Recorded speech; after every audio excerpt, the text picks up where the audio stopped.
A lovely day here at the Autodromo Nazionale di Monza for the fourth round of the season of the Michelin Le Mans Cup. After visits to France and previously to Italy, we then went to Le Castellet for the two 55-minute races as part of the 24 hours of Le Mans race week. Back to the bread and butter championship rounds then now, with an hour and 50 minutes on the clock, and this race set to begin in a little under 20 minutes time. My name's Johnny Palmer, joined by Graham Goodwin of dailysportscar.com, and after two races at the Road to Le Mans, it'll be Monza, Spa-Francorchamps at the end of September, and Portimao to complete the Le Mans Cup season. We had really good qualifying sessions earlier on today in two parts. First of all, the GT3s for 15 minutes, and then a massive 29-car field in LMP3 has produced two different pole sitters. Freddie Hunt doing the business for Reiter Engineering in the number 76 car, and it's Ebby Motors taking another pole here at Monza, something they did 5 years ago in their championship season. 5.793 kilometres around this parkland circuit, really not very far away from Monza city centre, beautifully positioned in this leafy setting and temperatures well into the 30s. There are a total of 11 corners around this place. Fairly simple to look at on a map, but very technical once you start to drill down into the various bits of data that these teams have been doing for the last couple of days. Graham, we enjoyed qualifying a little earlier on with GT3s providing a really good fight, but the LMP3 battle with all the bronze drivers out at once was fantastic to witness, and Freddie Hunt, although lots of pressure from behind, did a really good job for Reiter Engineering to get pole. He did. Good afternoon, everybody. Beautiful conditions, as Johnny says, here at Monza, and we're looking forward to what it just has the feel here, Johnny, that this could be something a bit special, this race. Everybody seems kind of pretty much up for it. The heat is pretty searing, so we're yet to see what impact that's going to have on cars, tyres, drivers, etc. This classic Monza circuit, it's a wondrous thing in mixed class racing, and none better actually than the GT3s and the LMP3s. There's not a lot between them in the first instance, but with the heat of the day very firmly upon us, we'll have to see what the track temperature is at the moment. My guess is it's a terrifying number, but I think we've got a cracking race ahead. We said in the qualifying show that this change to a 1 hour 50 minutes format has taken some of the, how can I put this, extreme complication out of matters. We're now down to a single pit stop format for this race, and that, I think, is allowing us to see these teams strut their stuff a bit more. Here is the starting grid though, Johnny, and you can take us through it. Yeah, Freddie Hunt then doing the time itself, a 1:44.838, and it'll be him to start alongside Jerome de Saint-Delia for MV2S Forestier Racing. Then Torsten Kratz and Tony Wells. Torsten with pole positions this year too, WTM Racing and Nielsen respectively. Mo Smith for Cool Racing starts alongside Alexander Matchell, who was a race winner in the first race at Le Mans last month. Then it is John Schauerman for United Autosports, joined by Pierre de Curtens for Hegerli by T2 Racing. The second MV2S car of Christoph Cresp and TF Corsa's Pietra Peccinini. Then it will be Alexander Tauker-Nitzer to start the AT Racing team car. He shares with Charles Milesi alongside Daniel Schneider. Jacques Wolf and Louis Saint-Juin to come next for Racing Spirit of Le Mans and Graf Racing. Then Alexander Bukansov and Odin Gudmundsson for DKR and Team Tour. John Brownson also for DKR and the ANS Motorsport car of Jonathan Brossard.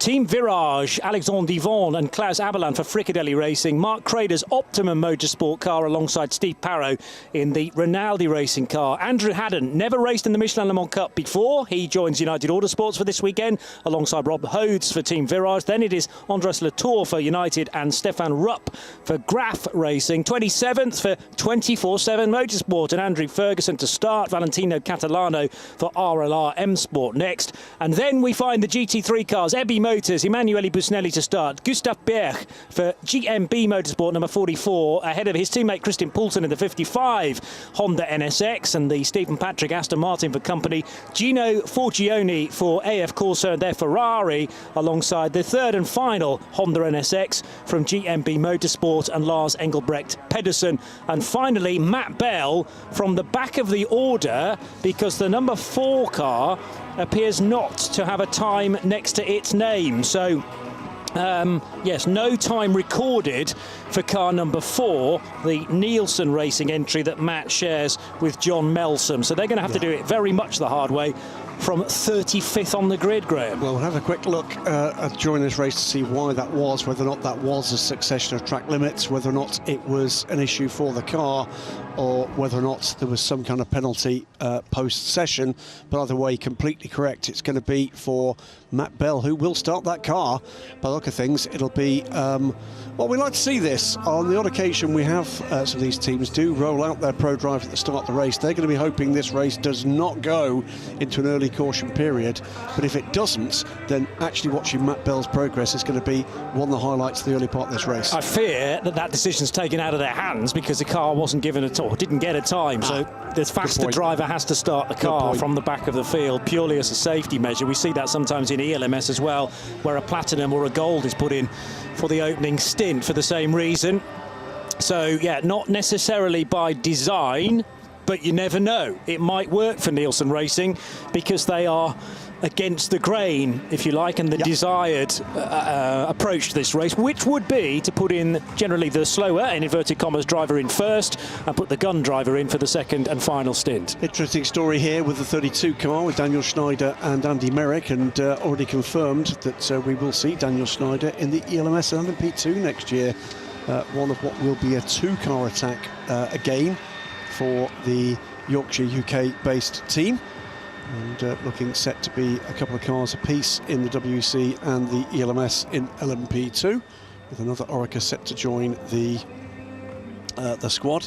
Alexander Talkanidze about to climb aboard the number 9 car in 11th place on the grid, and he will be substituted at around half distance by none other than Sharma Lazy in that car. That's going to be interesting to see just what the little pocket rocket can squeeze out of the LMP3. Yes, so car number 9 to start from 11th position for AT Racing Team. And just ahead of Alexander Talkanidze will be Pietro Peccinini in this, the TS Corsa car, a team from Italy. Peccinini is also Italian, sharing with Part Gulparda, the Indian driver. So Italian and India as a mix, two countries beginning with the capital I, and confusing me somewhat. But Gulparda is a real menace once he gets behind the wheel of that car, and exciting to see how he will get on. Bottles of water are definitely the order of the day, with temperatures as high as 34 degrees Celsius.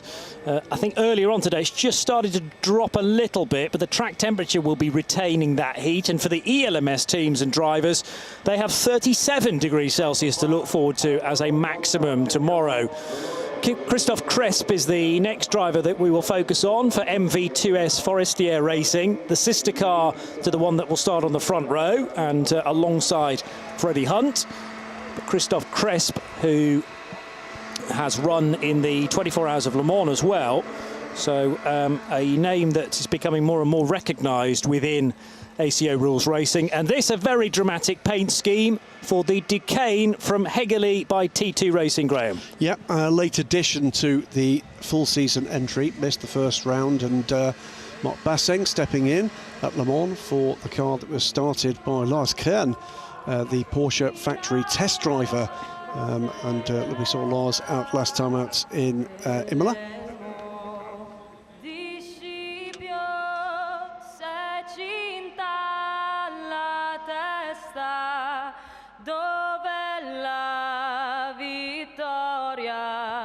Le porga la chioma che schiava di Roma, Iddio la creò.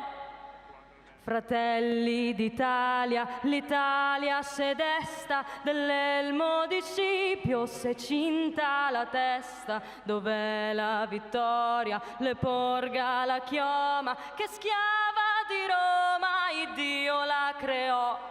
Stringiamoci a corte, siamo pronti alla morte, siamo pronti alla morte, l'Italia chiamò. Stringiamoci a corte, siamo pronti alla morte, siamo pronti alla morte, l'Italia chiamò. Sì! From the podium, Carola Campagna with a fantastic rendition of the Italian national anthem to get the juices flowing ahead of this fourth race of the season, Graham Goodwin. You know what? What a pleasure. You don't often hear it sung in motorsport. We often hear it played. It's almost the anthem of international motorsport, whether it's a podium ceremony or in welcoming people to the paddock. What a pleasure to hear it sung, and sung so beautifully as well. Excellent stuff. 23 car. Let's have a quick look. That's the 7th place car on the grid. And we talked a little earlier in the qualifying show about the outlook, attitude and pleasure shown by Jean Schaumann. So Olivier Panis on the grid. Yeah, almost a furrowed brow there, checking out the times. Oh. Maybe from Silverstone. Well, oddly enough, Panis don't have a car on the grid.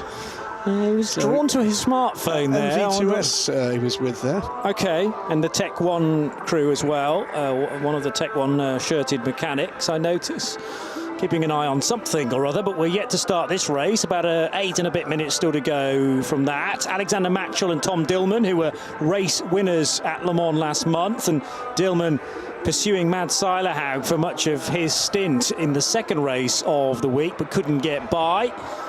Big grins up and down the field, which is fabulous to see. The weather is helping, but also the fact that fans are now fully engaged with this championship, can gain access, not necessarily all of them to the grid, but to the grandstands, and be up close and personal to these cars and drivers. 5th place on the grid, Maurice Smith and Malte Jakobsen in the 69 car. They've not had the best of starts this season in the Michelin Le Mans Cup. It was Mo Smith that qualified the car, of course, for the Michelin Le Mans Cup. We saw his young cohort here decimate the field in qualifying for the ELMS in LMP3. Going to be interested to see just exactly what they can produce with a race run here. You again get the feeling there's an astonishing race in prospect if they can keep it together. Mo knows what the job is and very often produces it. Their luck has not been with them thus far this season. 4th on the grid are reigning champions Tony Wells and Colin Noble in the number 7 Nielsen racing car. And some strong runs from this pair again this season, but not in any way in a dominant position. They can be looking to get a podium and better on the board here. The one thing that is easy to forget, though, is the Mo Smith and Malte Jakobsen have actually won a race already this season. That was at Imola, but I take the point about the other results not really being much to shout home about. So the championship isn't done and dusted regarding Mo Smith and Malte, because they're second on 31 points and trailing Matchell and Dillman by 18 points, so certainly recoverable. We'll see how they go in this hour and 50-minute race. Half points delivered for each of the Road to Le Mans events, so 15 points were on offer for a race win on either Thursday or Saturday morning. Writer Engineering are a team on the up, though. We will talk much more about those guys in a moment. But the car to start alongside Freddie Hunt will be started by Jérôme de Sadelier. Louis Rousset waiting in the wings to take over. And the MV2S Forestier racing this particular example in the green and white car 29 to the outside of the front row. Another team that's had really mixed form, haven't they? They've had some absolutely stellar runs and then some, to be blunt, careless mistakes from the MV2S team. Both cars look really good, really well prepared. Just needs heads-up stuff from both of the drivers to deliver on the promise that this effort's got. And then we've got this effort, and Seilerhaug and Freddie Hunt, and the Reiter car, which arrived in the paddock at Paul Ricard, the whitest car I've ever seen in my life. And gradually, more and more branding is being added. Freddie Hunt there with the famous helmet design, of course, from his very famous and late much lamented father. But this is an effort that we have got to take seriously. We have now, and I do think the Road to Le Mans events were the sort of real point where it was moved into a championship contender all of a sudden, and Freddie Hunt had been doing some decent stints in terms of consistency prior to that point, but after one of those stints on the Thursday, I think it was, at Le Mans, many people paid close attention He's got the name of the 1976 Grand Prix champion, but a little bit of form now starting to creep in, and he makes no bones about the fact that his target, Freddie Hunt's target, is to be at Le Mans in the big race in the next few years, and using this championship very much as a stepping stone to that, as so many are. Yep, it is. He knows. And he's got to basically just adopt that skill set that, let's be blunt, at times his father didn't have, which is patience, consistency and patience, rather than just a concentration on immediate blinding speed. And I am massively encouraged by the curve that his form has taken through this season in that car, and he's going to be he's doing it with the confidence. He's got a multi-year deal with Reiter Engineering in his pocket already. Yeah, excellent stuff, and more power to him. It's been a pleasure to watch him this season. Yeah, likewise, I would agree with all of those sentiments. So let's see how he goes around Monza in the opening stint for Reiter Engineering. They have a strict drive time to adhere to, each of the two drivers, whether you are bronze or silver, or indeed gold, as some are. Not allowed any platinum rated drivers in this particular championship. The reason's obvious, because it is meant to be a hotbed of, building talent that are fairly early on in their career, or indeed their racing career, because there are many non-pros that have found motorsport later in life. And again, the chances for those guys to head to Le Mans in the next few years. 36 degrees Celsius currently, 55 at track level, and 28% humidity.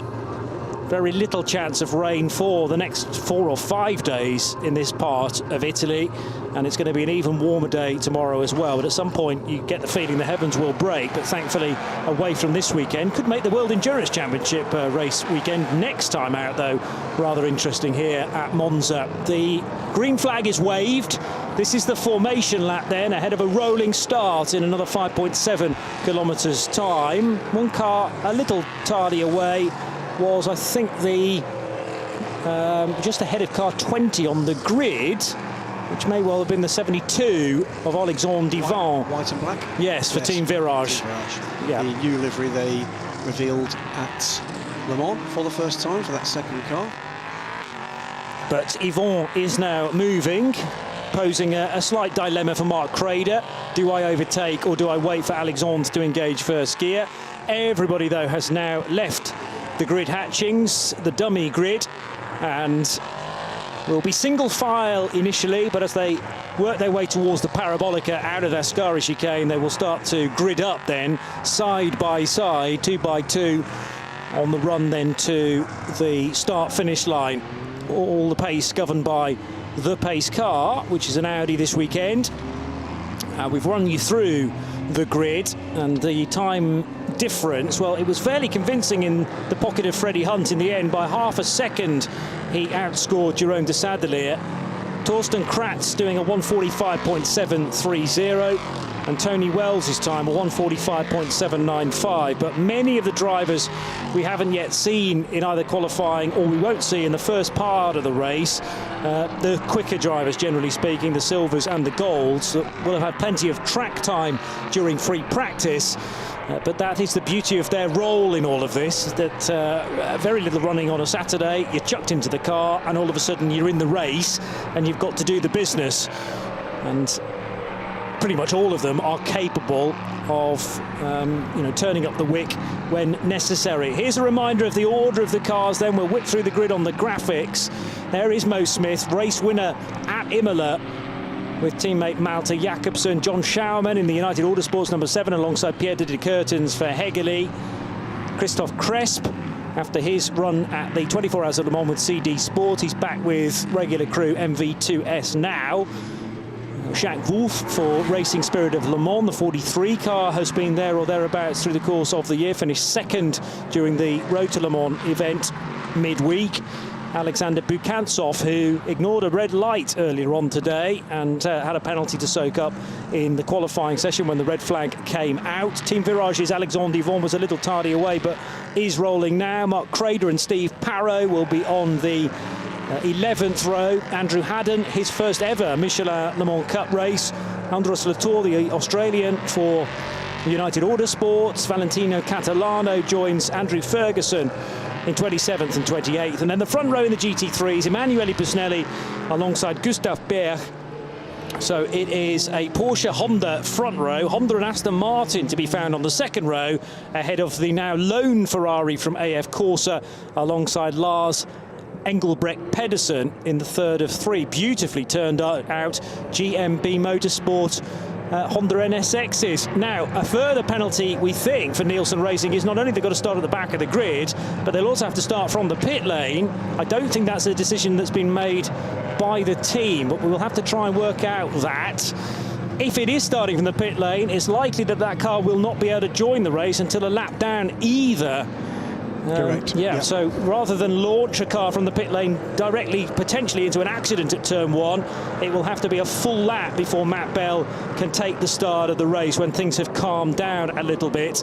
And speaking of calm, this is very much the calm before the storm for the Michelin Le Mans Cup here at Monza. 5 red lights greeting all of the drivers, Freddie Hunt and Jerome de Sadeleer, but they get going now, and it is a good start from both sides of the grid. The GT3 fight begins in earnest as well, with Emanuele Busnelli not able to jump ahead of at least one of the Honda NSXs, but Freddie Hunt does defend from Jerome de Sadeleer successfully. De Sadeleer slots into second, third position for Torsten Kratz. It's side by side between the Hegeli car and the second MV2S racing machine, and very slow out of the first chicane is Alexander Taukanitz, a senior, who is immediately overtaken by Louis Saint-Juan in the 40 car. But there has, by my reckoning, been a lean change in the GT3s. Busnelli drops behind a hard-charging Gustav Berg in car 44. Did spot as well a bit of side-to-side contact between the Hegeli T2 racing car and the orange and white MV2S car coming through and out of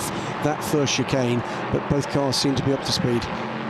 That's good to hear. So the Hegeli car coming out of the second Lesmo, so easy to pick that out in the bright highlighter yellow livery. Behind that car is the TS Corsa example of Pietro Peccinini, starting just inside the top 10 as the leaders now crest the rise after the kink at Seraglio corner. Peccinini taking a long look at the inside, in fact, of the Hegeli car of Pieter de Kertens, but thinks better of that this early on in a 1 hour and 50-minute race. Freddie Hunt about to complete the first lap then, still in the lead of the race, 55 and 44, so another lead change in GT3 this early on. And the 99 Aston Martin is thrown to third as well. So Christian Poulsen is the new GT3 leader over Gustav Berg, who was setting the pace. And yes, the Porsche from Ebby Motors from pole position, now down to fourth and struggling to hang on to that place as Gino Forgione looks up the inside into the Parabolica. I don't think that's a problem for the Porsche, but it is struggling to get up to speed with Honda NSXs that are on a full fuel load. The Porsche's clearly very good on low tanks, but maybe suffering a touch after the tank was brimmed ahead of this first stint. Not sure exactly what the issue has been for the number 4 Nielsen racing car. There were 2 fines levied in qualifying practice for speeding in the pit lane. So 2 consecutive fines with times cancelled to that point. That would explain why they're at the back of the grid. Yeah. Doesn't explain why they're starting from the pit lane. Straight on for Steve Parrow, maybe, in the Rinaldi racing car, number 66, and that happened at the first chicane. So Parrow losing places hand over fist, including to Jonathan Brossard. That's going to drop it right to Actually, the back Brossard's dropping at the same speed. So the ANS Motorsport car has had a similar issue. Maybe he was hooked up with Steve Parrow into that first chicane. But those to benefit included Klaus Abelan and Rob Hodes and Andres Latore in the United Autosports car number 23. Right. So yes, 2 cars dramatically delayed on the second lap of this race. And that is debris with double yellows to cover it. So there's been a clash, and you have to guess that is very much a Rinaldi front end, isn't it? So that's presumably after some contact. Curva Grande. So he'd already been through the escape road at the chicane. And what we don't know is, did he hook up with Jonathan Brossard in the ANS Motorsport car? Well, Brossard is behind him at the moment, and some way behind him. There's trouble for the number 3 car, and that is John Brownson, is it not? It is John Brownson. Yeah, struggled a bit in qualifying, did John Brownson, a car that started on the front row during one of the Road to Le Mans events, and now in the gravel. He's beached. So that's probably going to be a safety car this early on. It's all happening at the run into the Ascari chicane. So he's already going pretty slowly into turn 8. And that's the inside of turn 9.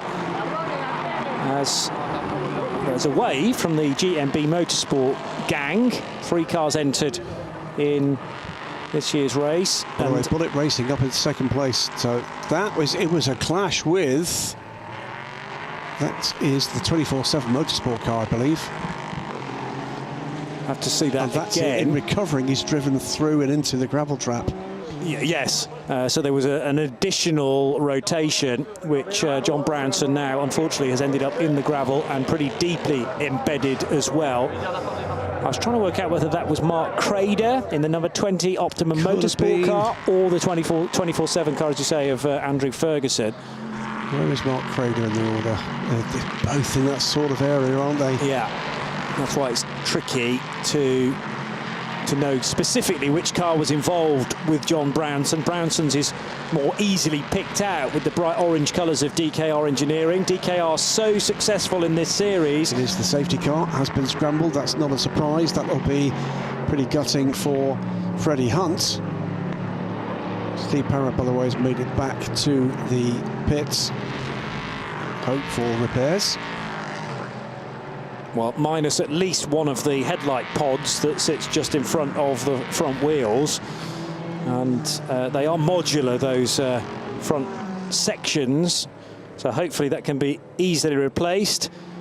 The Audi safety car, though, coming out onto track for the first time in this Michelin Le Mans Cup event. But we've seen plenty of safety cars throughout the course of the day, in fact, through various categories. Pretty much disastrous, by the way.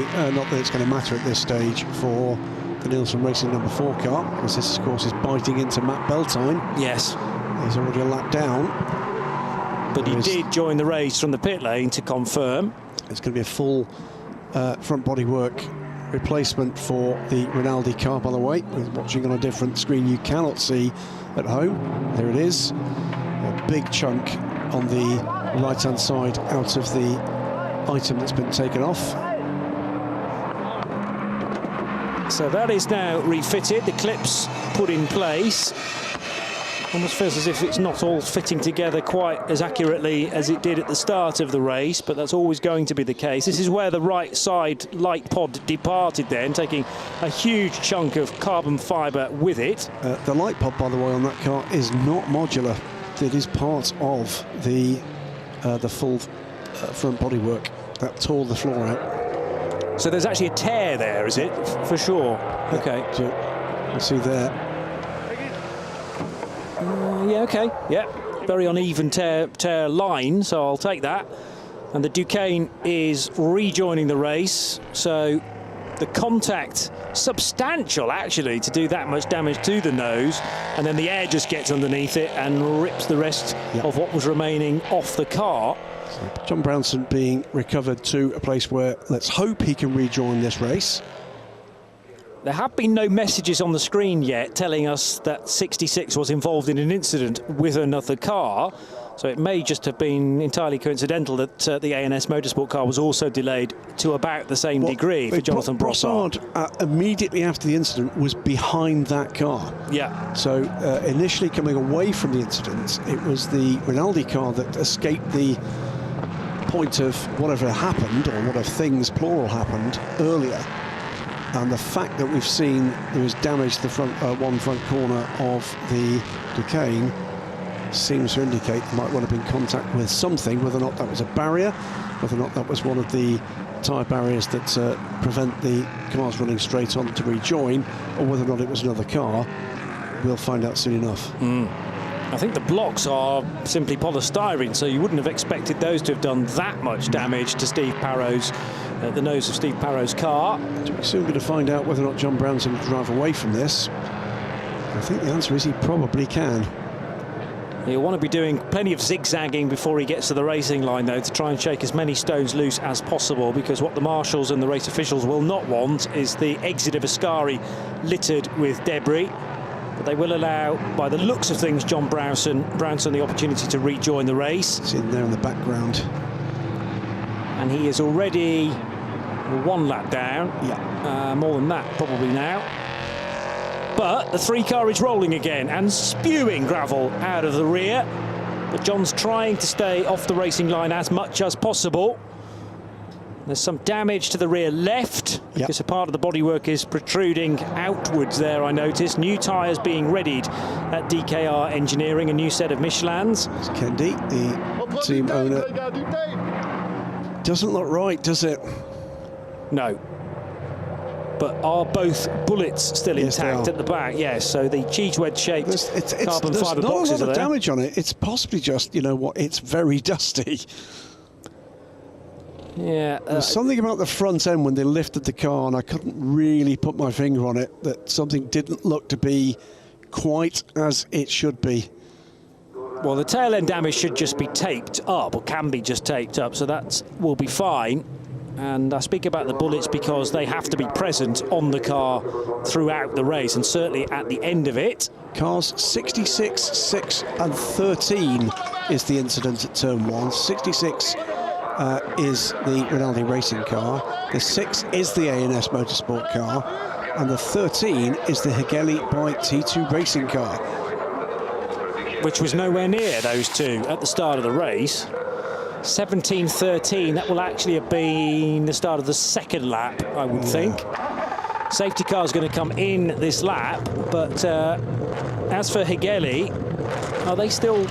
They were some considerable distance further up the road, and then they're still there as well, in 10th place, so that's peculiar to me. Now, the Hegeli car did lose out several places in that tussle into the 2nd chicane, but I don't think it dropped into the clutches of that trio. Have a look. Start of the race, Hegeli... That's not where it was. So Hegeli's there in the bright position. Yellow. And I think that car dropped to about 10th. That's the orange car alongside the bright yellow car. There was a touch there. MV2S Racing. Yeah, there are the 2 DKR cars coming through there, and that's the incident with the AT racing car where that slowed. So unless there was... We're back to green flag running, by the way. Unless there was a further issue which had a T2 car dropping down and then vaulting back up, I can't see how that car was involved. But that wasn't the incident, of course. That was just the start of the race, which is happening in about 17:10, whereas as Freddie Hunt goes right over the curbs and... Lost the kind of braking. But bizarrely, Jerome de Sadelier was timed as being ahead of Freddie Hunt at the restart. So were they absolutely side by side across the line? And has Jerome de Sadelier begun his overtaking a little too readily? If that's the case, he's going to get a penalty. He should not be crossing the line ahead of the race leader. Side by side they will go anyway through Curva Grande, and now the MV2S racing car is in front. The Swiss driver takes the race lead from the Brit. And MV2S ahead of Reiter Engineering, and now Torsten Kratz is starting to shape up Freddie Hunt for maybe an overtake to snatch 2nd position into the 1st Lesmo. 2nd Lesmo to come next, which is the trickier of the 2, arguably. It's very easy to drop a wheel the wrong side of the white line, the curbing, and into the gravel there. Neat and tidy stuff for most of them, though, as the Hegeli racing car by T2. There's 2 more off at the 1st corner. Andres Latour and the 57 car, and the looks have been front to rear contact there. Stefan Rupp in the Graf racing car, number 57, is the other involved. Safety car is out again immediately. Straight through what has become rapidly a gravel trap at Ascari, the left-hander, at the end of that sequence, as John Brownson was rejoining. Latour out of the car then for United Autosports. Slightly different livery on that car because of the sponsorship. And there's damage on the front right of that machine as well that Andres is out to just check on. Not that he's thinking about continuing in this race, but he wants to know how much of a repair the team will have on their hands between now and the next event. And yeah, as you say, Stefan Rupp's car significantly deformed on the front of that car. So once more, as I've discovered, the nose not modular, but being broken into about 3 bits on Rupp's machine. Some crinkled bodywork. That's been a substantial impact. So front to rear, Yeah, it looks that way, but then again, there's frontal damage on the. Was there another car involved? Was one of these cars the meat in the sandwich here? Not according to the message, which just details 22 and 57. Unless one car's turned around and hit front to front. So we're not going to get to see Garnet Patterson in this race. No. It's a shame because, well, I might as well cover it off now. We're about to congratulate the Adelaidean and his lovely lady Taylor Lewis. They announced their engagement very recently. It was a pleasure to meet both of them in the paddock earlier this weekend, and Taylor getting a fantastic opportunity to see what she's getting herself in store for, betrothing herself to a professional racing driver. Caught up with her half an hour afterwards. They were on their way to, I think it was a Michelin event where they had a Michelin star chef available for some kind of experience in the paddock. Taylor didn't make it because, and I quote, Garnet was doing dampers. It's all glamour. Isn't it just? Yeah, get used to that, Taylor. Over the first chicane then went Freddie Hunt, straight lining it. That gave him a slim advantage. Now further back. What happened there? It did happen. It was nose to nose almost, but there's someone else involved. Was that him trying to recover from a spin? Yeah. And Latour driving, well, almost the wrong way down the circuit so that he could then get the required turning circle to rejoin. And Garnet and Patterson very puzzled indeed by that whole incident. So it involved there's car 3 and 20 at turn 8. 3 is John 22 Brownson. and 57 at turn 1, but there was a third car involved in that turn 1 incident that sort of wriggled free. By the way, you were correct, it was Mark Crader, the other car. The 20 car and the 3 car that left John Brownson recovering, or not recovering, unfortunately, via the gravel trap. Incident involving car 22 and car 57. The only other thing, we only saw the end of that incident. Had he just simply lost the car, half spun, but you're right, it did look like he was making forward, well, rearward momentum, if you like, away from the corner. Was he trying to get to the sanctuary of the inside of the track? If so, that probably wasn't the wisest decision he's made. I just think when you've got cars approaching turn 1 at a very high rate of knots, to then be driving effectively in the wrong direction. It was sort of 45 degrees to the direction of travel, and contact was made in a head-on fashion, wasn't it? Yep. I mean, most of the impact on Andres Latour's car has been taken by the front right, but it has massively deformed the front of car 57 as a result, which is Stefan Rupp. And clearly both drivers will need to have a quick check out in the medical centre for any niggly neck problems or delayed head injuries as well. Not the sort of thing we want to be witnessing at the first corner. Is there a bit of smoke coming out the back of Emanuele Busnelli's Porsche as well, I just noticed, at slower speed? Let's have a look. But there was something issuing from the rear. There was something, left rear. Of the Porsche, and he hasn't got the getaway that I was expecting. All the cars are bunched together. Obviously, we're under a safety car, but he's allowed not allowed 3 cars through, but 3 cars within GT3 have managed to overtake the Porsche so far. There's a little bit of damage on the front of that Honda as well. I think there might be. The class-leading Honda. It doesn't look quite straight. Christian Poulsen leading the GT3s from Stephen Patrick's Aston Martin and the Gustav Berg now. Maybe it's just a... Maybe not. It didn't look quite right. Look at that left rear corner. Yeah, I'm not sure where the smoke was coming from on the Porsche, but I definitely saw a little bit of it. It may have been a bit of fuel overfill, of course, issuing from the back, but we will monitor that for the next few laps for Emanuele Busnelli. Normally the 4-litre flat 6 provides fantastic momentum for the Porsches within GT3, and it being a GT3 car, that engine is still positioned rearward of the rear axle, unlike the GTEs, which had a significant engine realignment a few years ago. There's the Aston Martin. Good start from Stephen Patrick. It has been, definitely. Very good start from Stephen Patrick. Chasing Christian Poulsen then in the 55 car, which is the NSX with the orange door mirrors and trim. Lights are off on the Audi, and that is about to be back to green flag racing.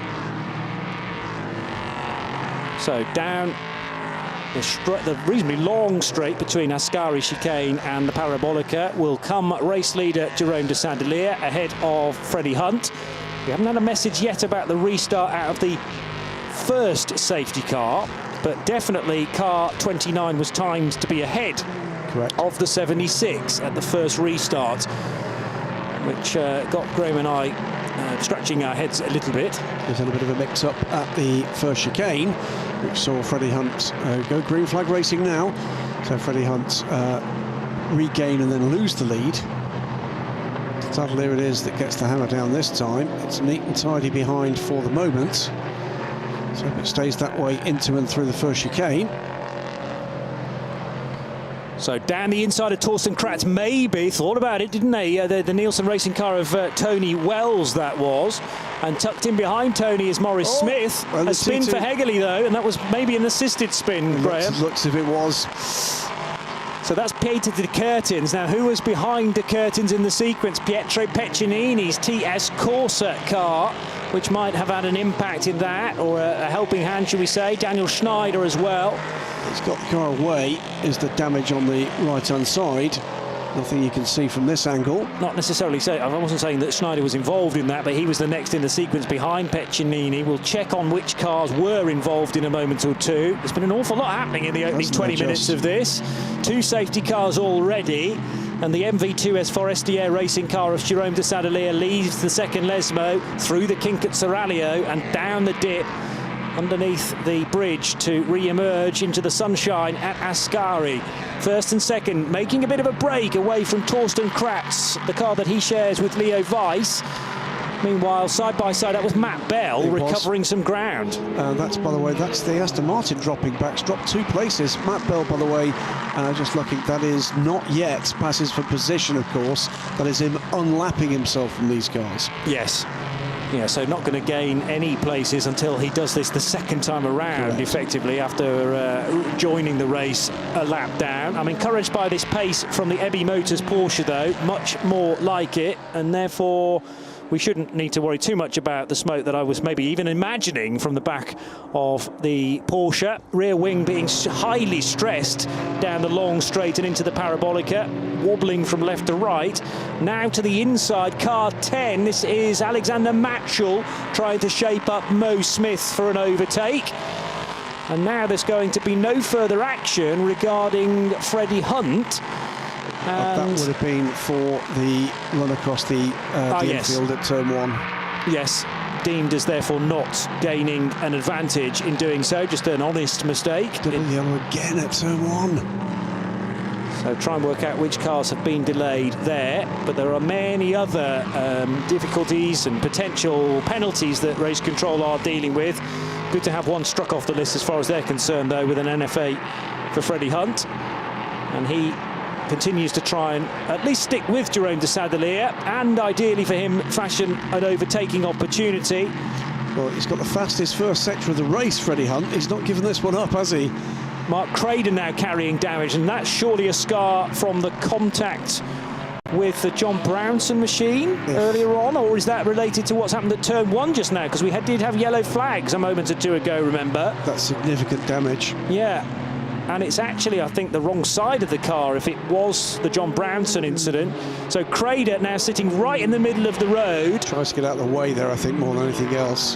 Heading towards Ascari, and he very much has stayed out of the way of the fellow LMP3 cars around him. Next to find Mark Crader will be Christian Poulsen in the GT3 race lead. So needing to be a little bit careful here as he gets by the ailing Mark Crader car, and also in recovery mode is Pietro de Curtins further round. Yeah, he's been off. He's collecting one of those massive polystyrene blocks, and it just shows. It's the same damage. It shows what damage can be picked up, though. I hadn't realised those blocks could do such substantial damage to the headlight pod. But Steve Parrow, you're talking about, the amount of damage on the Rinaldi car a moment or two ago. Who, by the way, has just got a drive-through penalty for that incident at turn 1, so he is being deemed to have been responsible for whatever happened. Yeah. But it's the same damage, same corner, isn't it? So Steve Parrow's incident also involved Jonathan Brossard in the ANS Motorsport car, and now Mark Crader is in for the crew at Optimum to assess exactly what they need to do. And a new nose panel, piece of bodywork, will be the first thing they need to do. So unscrewing the relevant bolts, and new piece of Duquesne will be offered up to that car, but it's not going to be a quick process. Foreseen now. This is the other DKR engineering car, so not the John Brownson machine, but this is Alexander Bukantsov. Yes. And that's coming down into turn 1 again. So is that why? Well, mind you, the yellows went in, didn't they? They went in. So we had the incident for Crader, then the yellows withdrawn, and now this problem for Bukantsov. Well, that's Freddie Hunt. It is. There's got to be fluid down. There's got to be something down there. Alexander Matchell straight lining the chicane too. No, it wasn't Matchell. It was another car that's similarly livery. That was Matchell still on the track and chasing down Maurice Smith. And then in the melee behind. He's already in the barrier. Yeah. And so much dust being kicked up. Well, I think he went on the grass on driver's right initially and then came back across. There is some fluid down at that corner. I think he's gone off on the right and then returned and gone back to the left there, because you follow the wheel tracks almost at a diagonal across the racetrack, and everybody behind did so well to not run into him. It's either fluid or there's just so much dust down there on the road. It could be that. So we've had, what, 7, 8 incidents? Trouble now for the 23 car. And that's at the Parabolica, so not related to the first corner at all. John Showerman in car 23 from United Autosports. Full course yellow is coming. The full course yellow was coming in 15 seconds. Well, chaotic, I think, is the word at this stage. Yeah. Can't keep up with this, and well, it's dream scenario for Freddie Hunt, because he did lose ground with that mistake into turn 1. But this is the full course yellow now, and Freddie Hunt wanting or needing to slow down at the same pace as Jerome de Sadeleer, and likewise Torsten Kratz has to as well. All of the drivers are counted into this full course yellow, either as a direct radio link to the clerk of the course, or it'll be a team manager repeating Eduardo Freitas' messages directly into the cockpit. I did spot, by the way, Steve Perrow taking the drive-through. You can see him there emerging for the drive-through, and also back underway is the Optimum car. The 14 car in the process of being lifted. Which again, now that was the John Schaumann incident. He was behind another car and just seemed to lose grip. Whether or not he lifted off to avoid collision and lost grip as a result, or whether or not there was a mild touch. There did not seem to be any malice aforethought anywhere there. It was contact between 13 and 27 is under investigation. So Hegerle, that was exiting turn 2, I reckon, and the 27 car, which would have been the one behind. Okay, I didn't think that they were together, but do you remember when the Hegerle car spun and I said, was De Curtens given a helping hand? Was that Andrew Ferguson immediately behind? Anyway, race control will have that in hand. That happened about 8 or so minutes ago, so that would tally at turn 1. Yeah, well, it was more like turn 2, actually, but I know what they mean. And now Alexander Bukantsov's car is being stretchered behind the barrier. It certainly on the front left looks done, and probably all the way down the left-hand side, because he will have connected with the barrier with some force. So not a happy race for DKR Engineering, a championship that they have absolutely revelled in over the last few years, really from the first year that LMP3 became part of it. Contact, by the way, between the United car, Andres Latore, and the 57 car at turn 1. It was the rather odd nose-to-nose contact, will be investigated after the race. That's probably a very sensible move. They're both out the race anyway. Plenty in the inbox already here. So, with all of that said and done, an hour and 22 minutes to go, Johnny. Jerome de Sadeleer leads the race with full course yellow in place. Freddie Hunt is second. Torsten Kratz for WTM is third. Firstly, the Duquesnes. Tony Wells, I'm pretty certain, started fourth, is still running fourth. Alexander Matchell in fifth. Mo Smith in sixth. Christoph Cresp, seventh. Jack Wolf, 8th, Pietro Peccinini is 9th and Daniel Schneider is 10th. So MV2S Forestier Racing lead, Reiter Engineering, WTM Racing, Nielsen Racing, Racing Spirit Le Mans, Cool Racing, the second MV2S car, Racing Spirit Le Mans second car, TS Corsa and United's 32 car.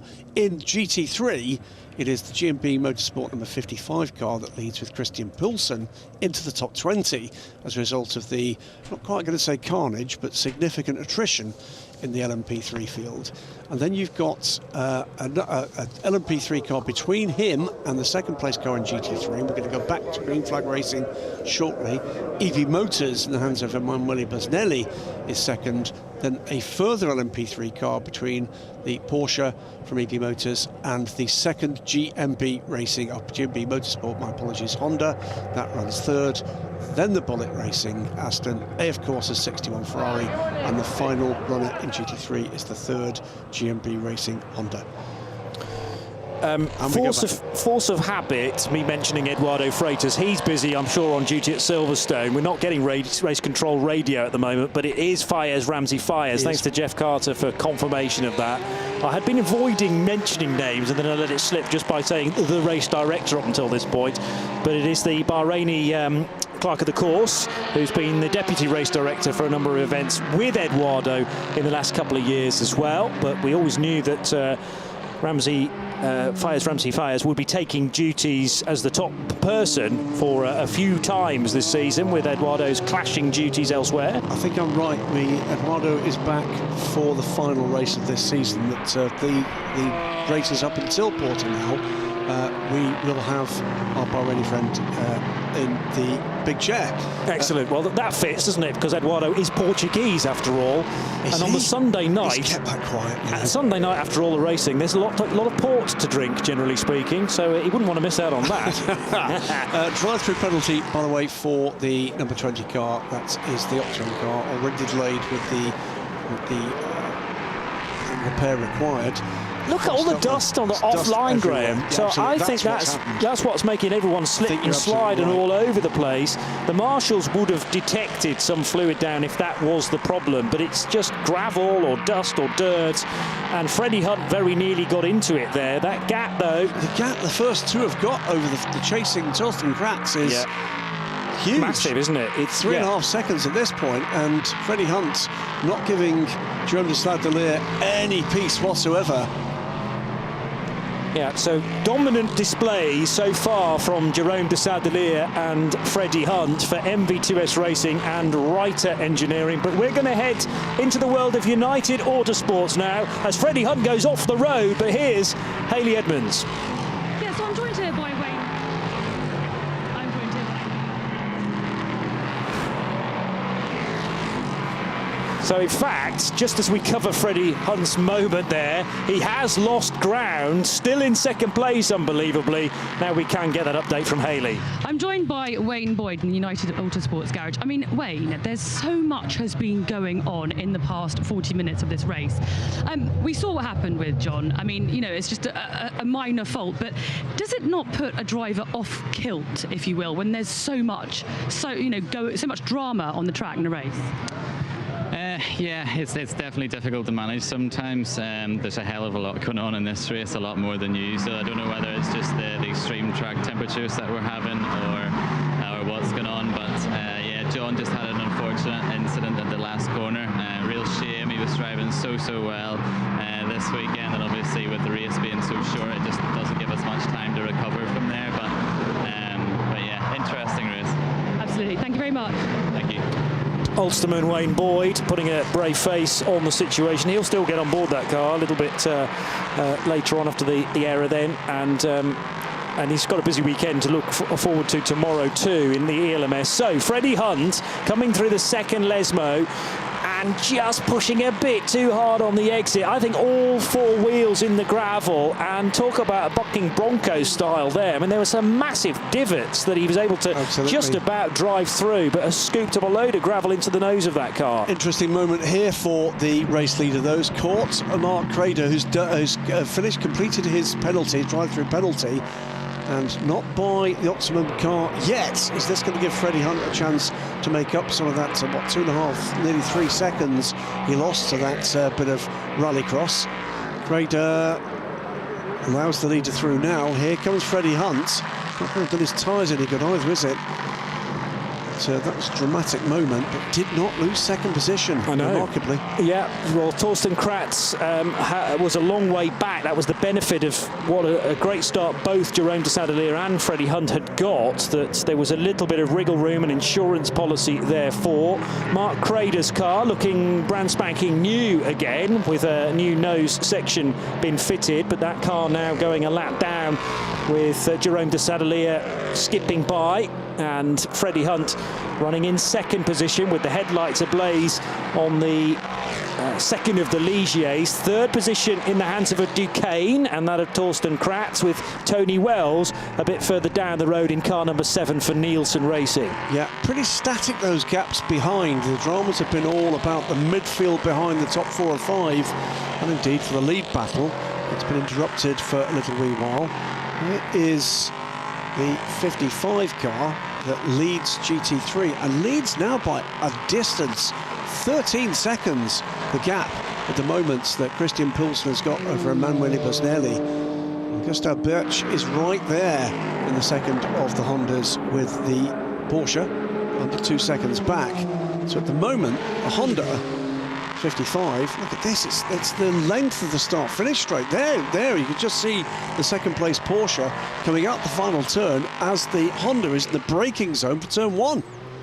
Amazing, the amount of real estate that's been built up over a short period of time. We've only been racing for 35 minutes, and much of that has been truncated by safety cars.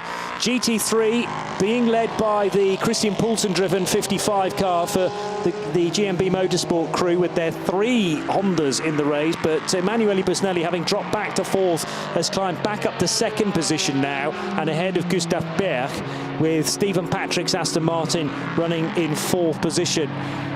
So 3.2 seconds, the leading advantage for Jerome de Sadelier.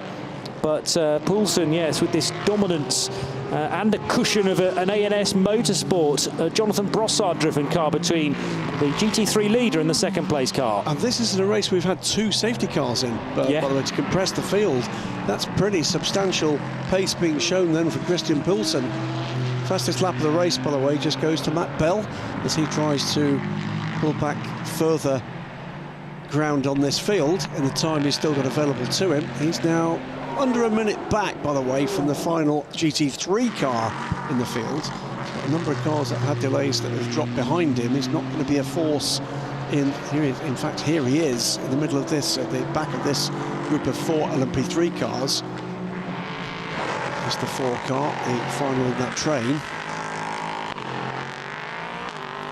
So Matt Bell, yeah, looking for a way by, not for position, but just to try and gather some of these places back. Well, there's 2 things he's trying to do here. He's trying to catch the GT3 cars that are under a minute ahead of him for position. Yeah. Every car he passes here is unlapping himself from. So he's unlapping himself at the moment. What's the next? It's the 57 car.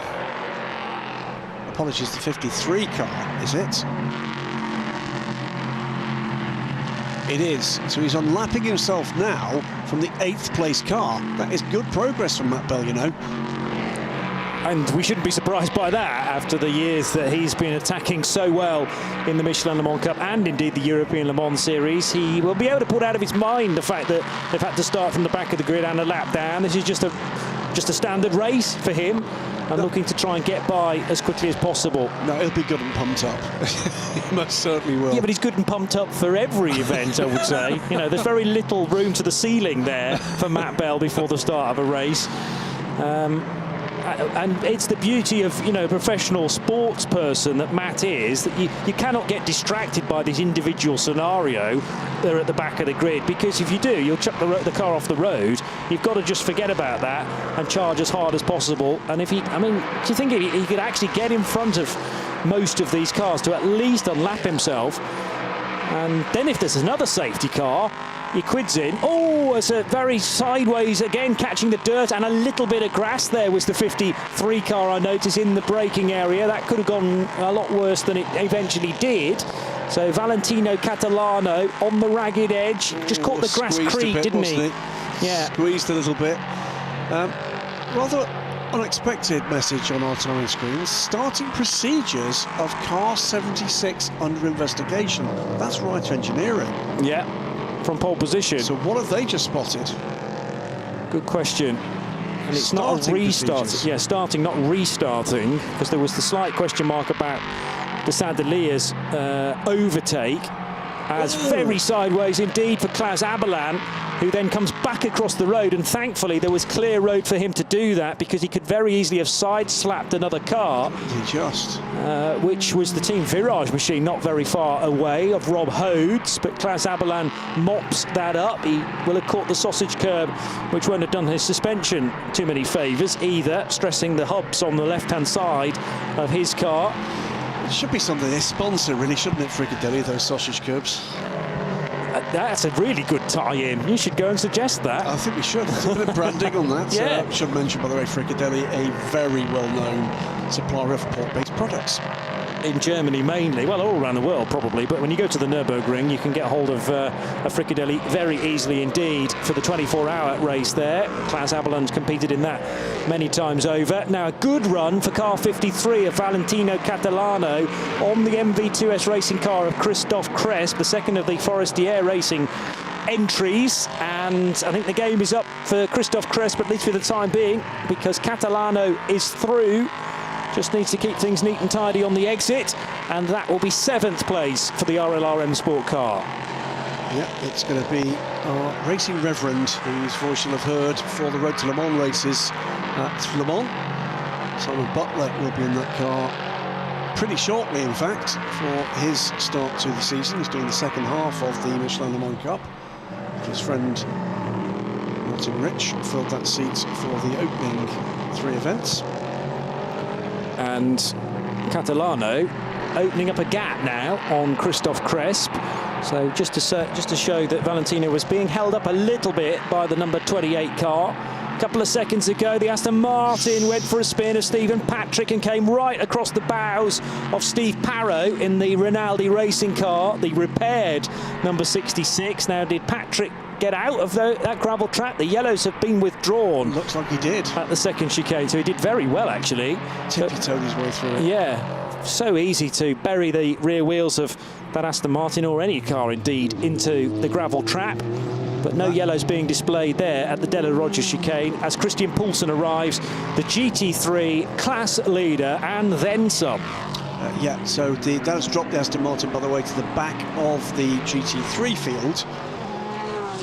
Some substantial delay for 20 seconds cost to the Bullet racing car.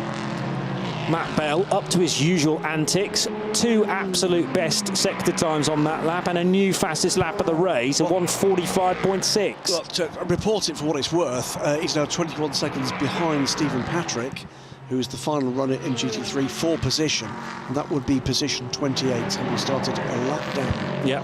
And with 2 safety cars and a full course yellow.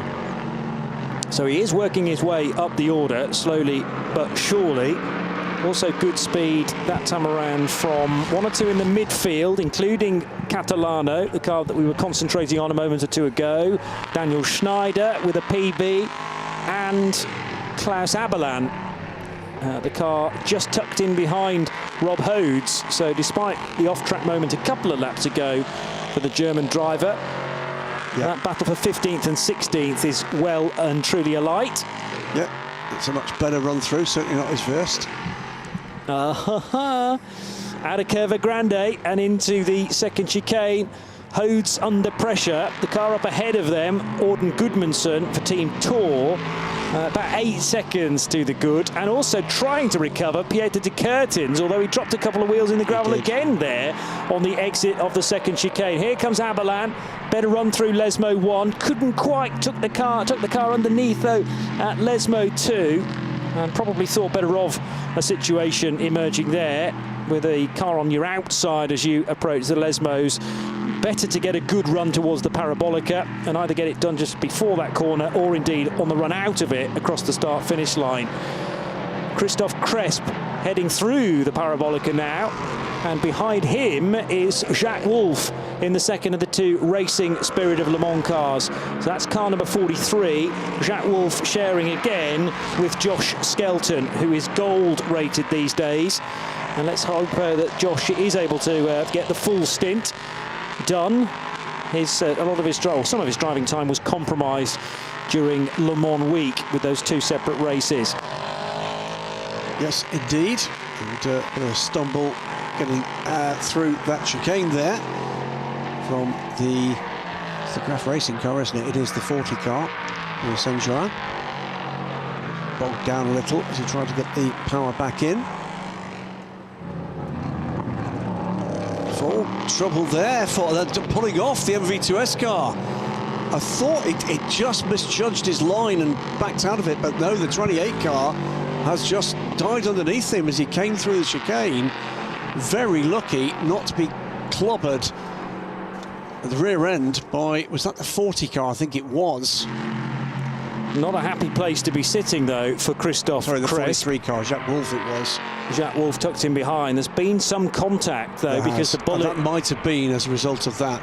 The bullet's now wedged right into the wheel arch on that rear right corner of Christophe Cresp. Watch this, he gets in there. There's a little bit sideways. The bullet's in place there, and then it dies. Bang. So there was contact, but I'm not really sure there was very much place he could go. The car had already effectively lost power, lost drive, whatever it did. Yeah, and as Jacques Wolf applied the throttle, the car in front did not. And yeah, Wolf only had a moment or two to react to that. I wondered whether, because the cheese wedge had got anchored into the rear wheel arch, that was the reason why the car couldn't go any further. But they have substantial power normally, these Nissan-powered LMP3 cars, and Christophe Cresp was already in strife before that contact was made. I agree with you. Yeah, well over 400 horsepower from these 5.6 litre Nissan V8 engines, and in a car that weighs as much as a family pack of crisps, that's plenty enough. Indeed. Even big family, in fairness. Yeah, yeah. Even though you've got a door stop, though, in the rear wheel arch after that contact, it would probably tug that out, actually, before stopping on circuit. So it wasn't that was the drama on the exit of the Della Roggia chicane. A couple of cars arriving at that scene now, and the first of those from United Autosports. So that's the 32 car. And car 32 being driven by Daniel Schneider, with Louis Saint-Jean for company in car number 40. Alexander Taukenitz Senior should be the next one through for AT Racing, and indeed is. Car number 9. So that is being the incident involving car 28 and car 33. Rob Hodes in the 33. It wasn't Rob Hodes in the 33 that hit that car, was it? Into the back of the MV2S machine. Yes.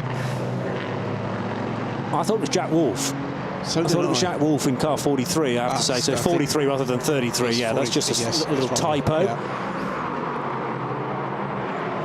So, again, plenty down at United Autosports, fully engaged in this race. Daniel Schneider, the best of their cars in the Anglo-American squad. All of their cars. 3 cars in a row here. Yes, good run. That is Rob Hodes, followed by Klaus Aberlan and a recovering Pieter de Kurtens for Higeli by T2 Racing. So throw a blanket over this little trio for 14th, 15th and 16th places. They're looking to try and work together, as now Alexander Taukenitz gets a warning flag for the abuse of track limits. We can start to think now pretty soon about the driver changes to come. There's the T2 by Higeli, or Higeli's by T2 rather, up the inside, and is there a way through there? You've had a couple of cracks at that, Peter. It's not going to work. And I bet it hurts as well. Lost out, and lost out substantially. Which again here, looks the inside. There's no angle that that's going to work.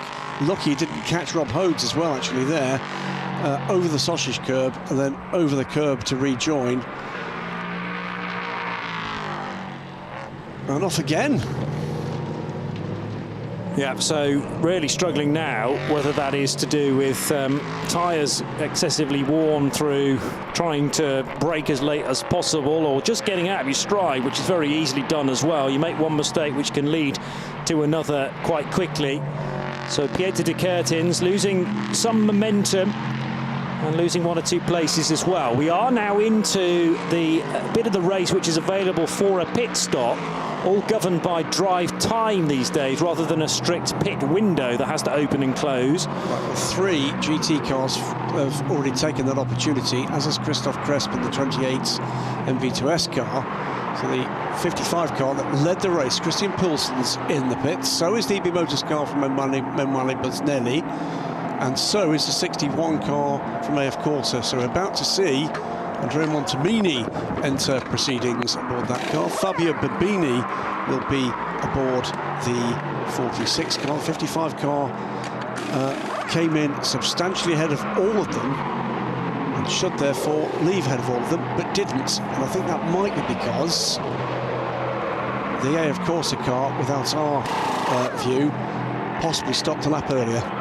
Okay, well, as long as the AF Corsa driver, who was Gino Fulcioni, did 45 minutes as a minimum, that will be absolutely fine. It's 2 minutes and 32 seconds on pit lane for the Ferrari. Now back out and rolling. Team Verage's car back out in the hands of Mathis Poulet, the 72 car.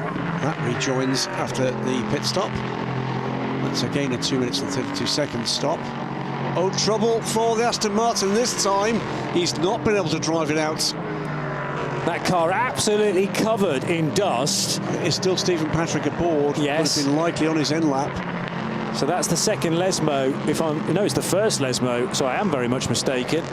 Paul Corsiello is coming as well. How's he ended up there then? Because that's the first right-hander after the second chicane. Is it going to be contact? No, all on his own. Oh, no, the rear end went, didn't it? Again, getting out in the marbles, wide on the entry, and that's just diminishing returns then, because you're desperately trying to get the required traction to get it close to the apex, and you can't do it. Here's the team waiting for them.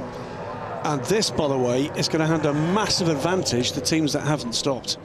Yeah.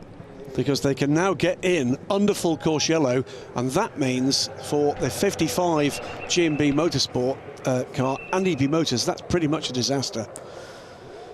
But it's also a huge disappointment for Bullet Racing, who were having a very good race up until that point. And you could tell the moment there that all of the crew got the radio message to say Stephen is off the road, he's in the gravel trap at the first Lesmo, and he's going to require craning out of there. He can continue. There's nothing that suggests that he shouldn't be able to continue, because that car hasn't hit anything solid, and the rules dictate that even though you've received some outside assistance, the marshals are given the job of putting you into a safe location, i.e. back onto hard standing, and Stephen Patrick should be able to complete that in lap. Whether he continues beyond that, well, the team will assess the car and try and work out whether it's safe to do so. This could turn the GT3 race on its head. Yeah. Because the 2 leading cars had come in and pitted fully under green flag running.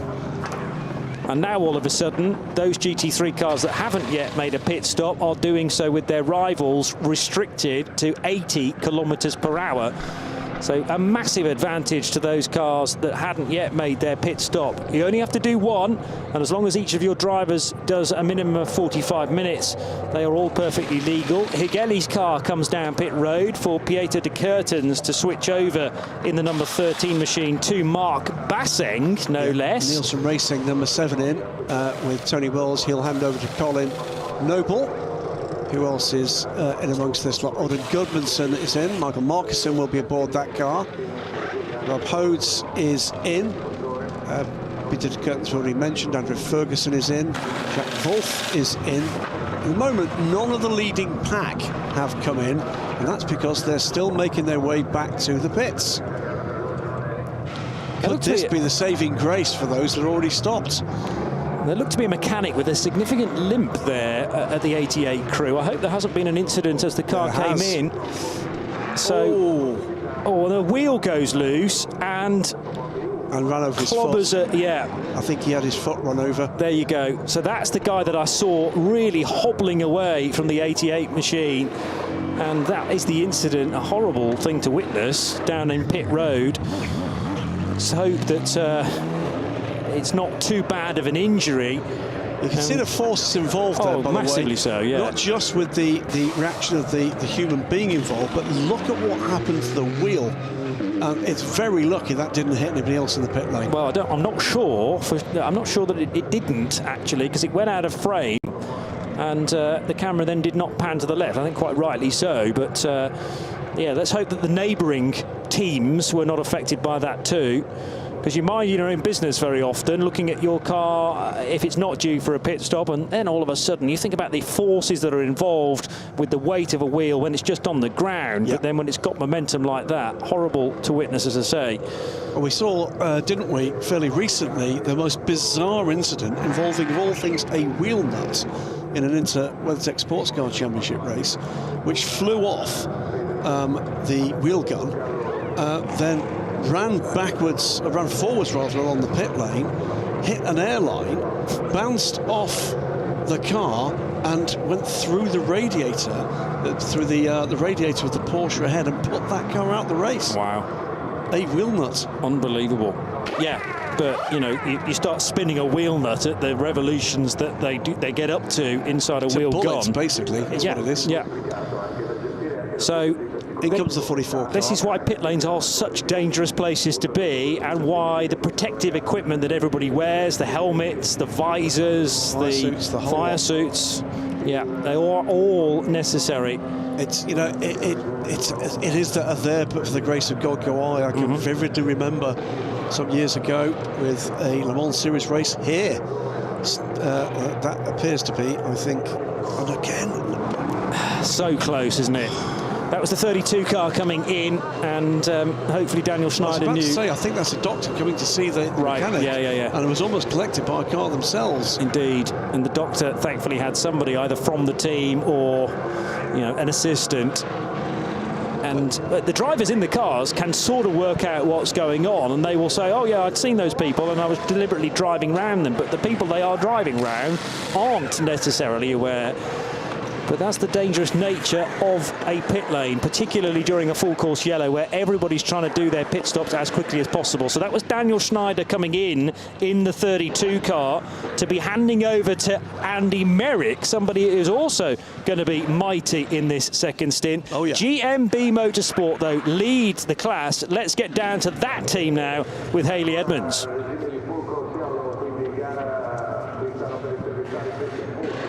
I'm joined by Christian Poulsen. Christian, a very dramatic first hour here at Michelin Le Mans Cup. You know, with the safety cars, with the full course yellows, a lot was going on. What was it like from your perspective? Yeah, and they're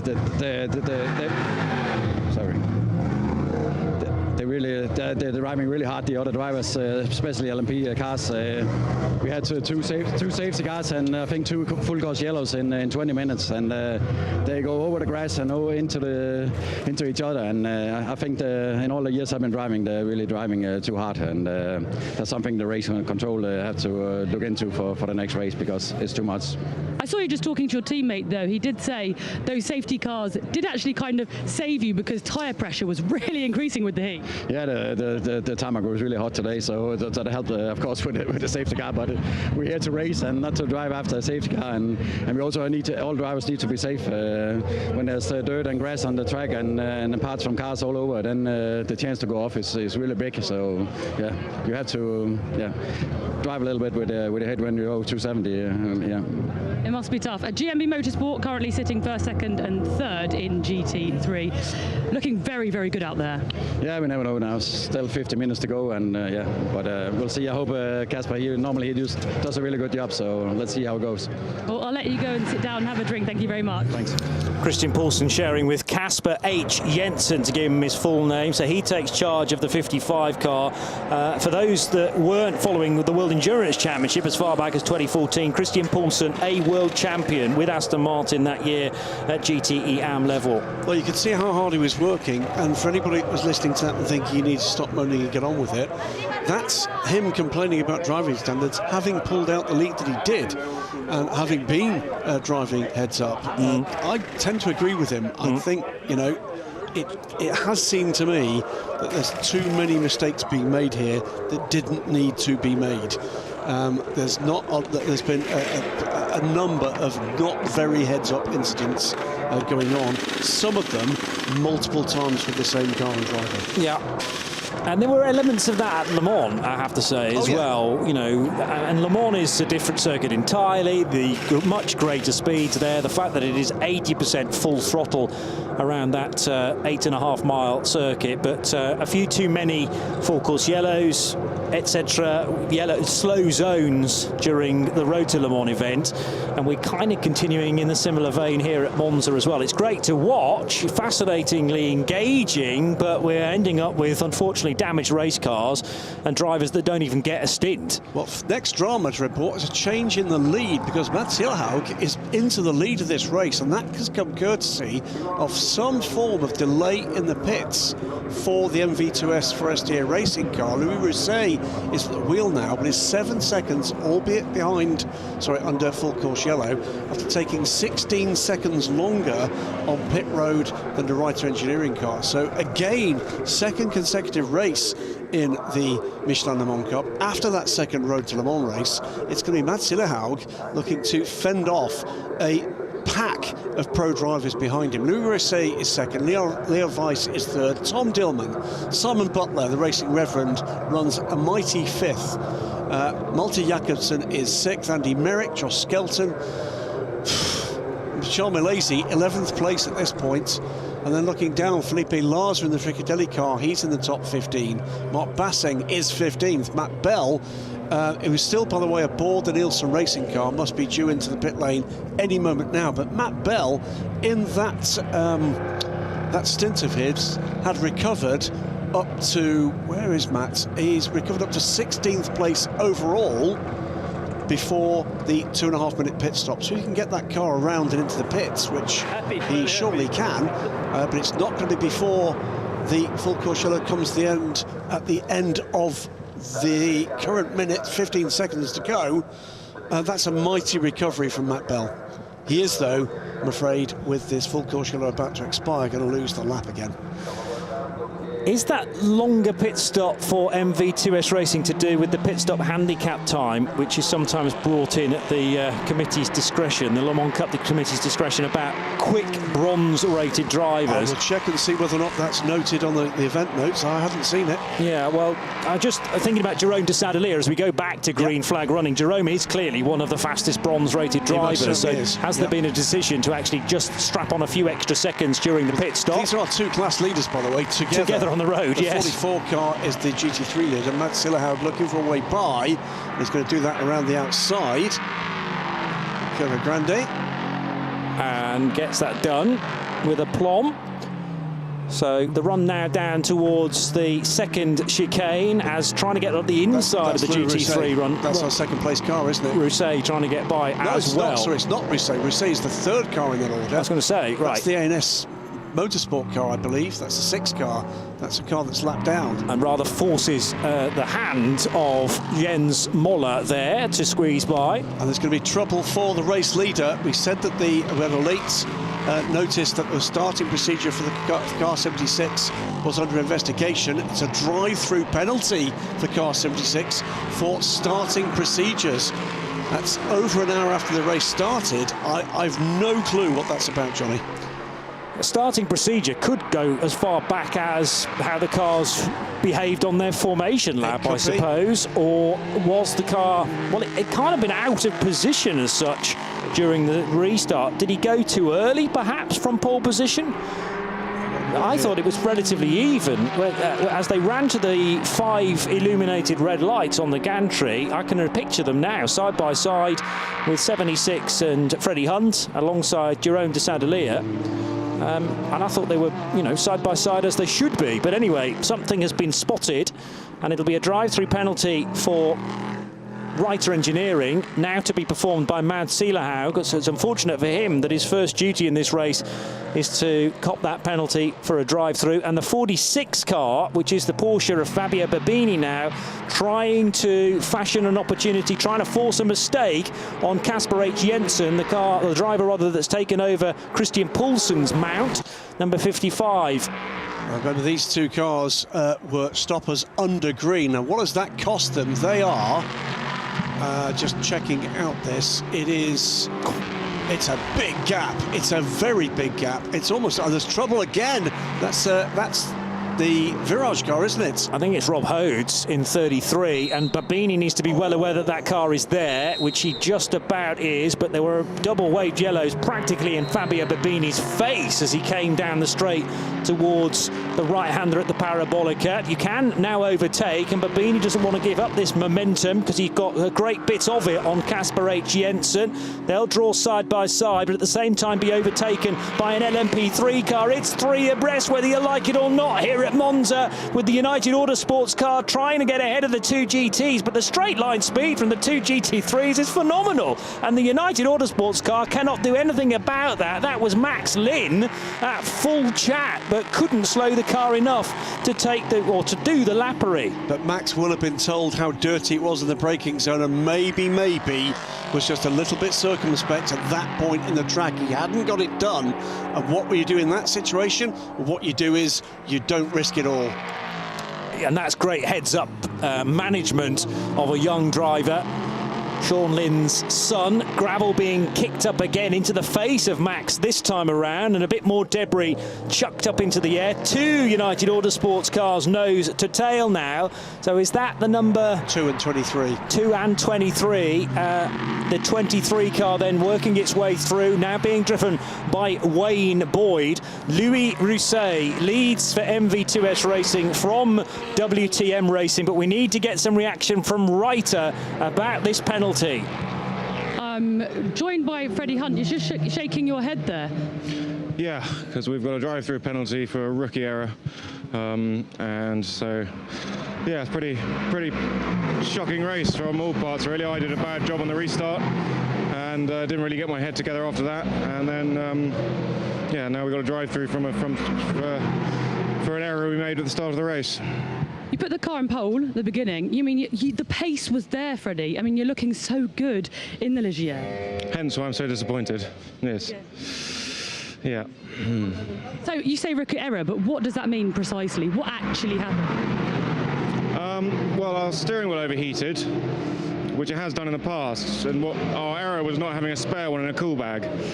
So we had to run and get another one from somewhere, by which time when we got one on, it was too late. It was within 2 minutes of the start, and that's a penalty.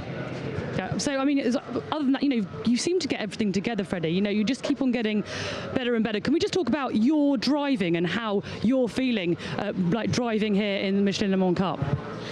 Yeah, I'm getting more used to the car. I mean, the whole team is getting more used to the car. We're all new to it, so we're slowly improving, which feels nice. But we had the success in Le Mans at the podium, and then pole position here, and I really wanted to win, and it's not going to happen now, I don't think. So how do you go about the next 30 minutes or however much is left of the race? Well, there's nothing I can do. I'm just sit back and watch is all I can do, but concentrate on, well, I'm already thinking about the next race, more training. Unfortunately, I'm fit at the moment because I've damaged my knee, so I can't run, and I broke my ribs after Imola karting, so I haven't been able to do any weight training either. So yeah, I'm really unfit at the moment. So, but I can probably start training hopefully next week, and then be fit for the next race and do some more testing and hopefully win it. All right, thank you very much, Freddie. Thanks. Freddie Hunt explaining to us, and great that he could do that, about exactly the reason why this penalty has been assessed, therefore. So the car did not get out in time from the win, or they were adjusting parts of components, steering wheels. They changed steering wheels on the grid. You're not allowed to change components within 2 minutes of the start of the race. So you can do it on the grid, but you can't do it within 2 minutes of the green flag lap. So that's the thing I'm saying about offering components up too close and therefore outside of a window yellow. We're under as full course such. yellow, we should say. You've seen that with your on-screen graphics, and that is, of course, for the recovery of the stationary 33 Team Virage car. Ian Rodriguez at the wheel of that car. So yet another car wilting in this heat, maybe. It's unusual, but you could hear it, couldn't you, in his voice. He's got it going again just as the recovery truck arrives. It's comical stuff, isn't it? Is that almost deliberate from me? And just let him get a bit closer, a bit closer, a bit closer. Yeah. Now I'll just drive away. But got ya. But I have to say, the other thing taken from that conversation with Haley and Freddie Hunt is, if Freddie has got fractured or broken ribs, as he's just told us he has from karting, and he drove like that, that is little short of heroic. I have suffered broken ribs in the past, and I can tell you it is agonising. Yeah. And particularly when you've got the forces that are being dealt with by the human body in a prototype race car, not least the vertical forces of the way these things rattle around, quite aside from the G-force through the corners. That is quite a staggering drive from Freddie Hunt, and by the way, not remotely surprising in those circumstances that he did make the odd repeat error. But that suggests he also drove at Le Mans with broken ribs, because he said it was a karting accident After at Imola. It does. So well spotted. How far after Imola itself, we don't know, but he was electric at Le Mans. Maybe that's the secret. Smash a few ribs in, and you go an awful lot quicker. Do you watch what they do now with some of the sledgehammers and this? No, let's not go there. No, indeed. Full course yellow will come to an end as soon as the no longer required intervention of the tow truck is back behind the barriers in a safe place. And we'll have 40 minutes to go as you hear the engine notes rise, and we go racing again. It is now Louis Rousset who leads this race again for the 29 MV2S Forestier racing car, but Tom Dillman right there. This is the lead battle. It's not a second, it's tense. Leo Weiss 10 seconds back. Malte Jakobsen has got 31 seconds to find to get to the lead of this race, and he's got 25 seconds to find. Actually, he hasn't, because of course that was the gap under safety under the full course yellow. We'll wait until he clears it. It's 11 seconds the lead. As Dillman tries to go around the outside, there's not going to be room there to do it. Nearly took the nose off the car as well. Dillman, that's the dangerous thing, is if you start putting your nose into places that can get pinched as such, then damage can be done, and that can be race over. But brilliantly judged from both parties, Louis Rousset and Tom Dillman there.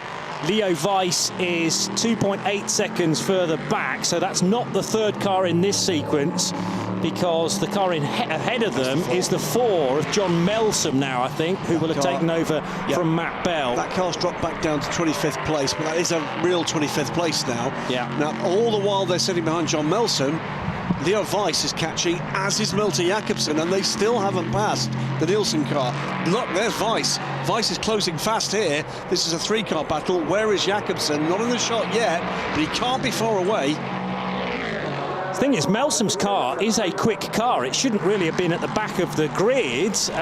We don't yet know why it didn't record a time earlier on, whether it was all to do with track limits abuse, but now they've got through. I know you did detail. Two speeding offences to the pit lane. Yes. What we don't know is why they started from pit lane. Just looking for Jakobsen. I think they may go hand in hand. If we get the long shot here, I think we'll see the top 4, not just the top 3. There is Jakobsen. He's in the same shot here, and we'll see now the gap between this top 4. And Andy Merrick, by the way, not out of this either. He's going very quickly indeed. So over the line go the top 2, Louis Rousset and Tom Dillman. They were able to get ahead of John Melsom. Still waiting for Leo Weiss to do the same, though, as Dillman looked to the inside, then to the outside. This might be a very plucky manoeuvre indeed from the Frenchman. Has to straight line it, though, so he's got to give that place back again to the MV2S racing car. And he's going to do that just before Curva Grande. Here comes Rousset to revert the position. But this is all working to the advantage of the cars, trying to close that gap. We're going to have another drive-through penalty, by the way. It's for the 27 car, contact with car 13 at turn 1. The 27 car is the 24/7 motorsport car.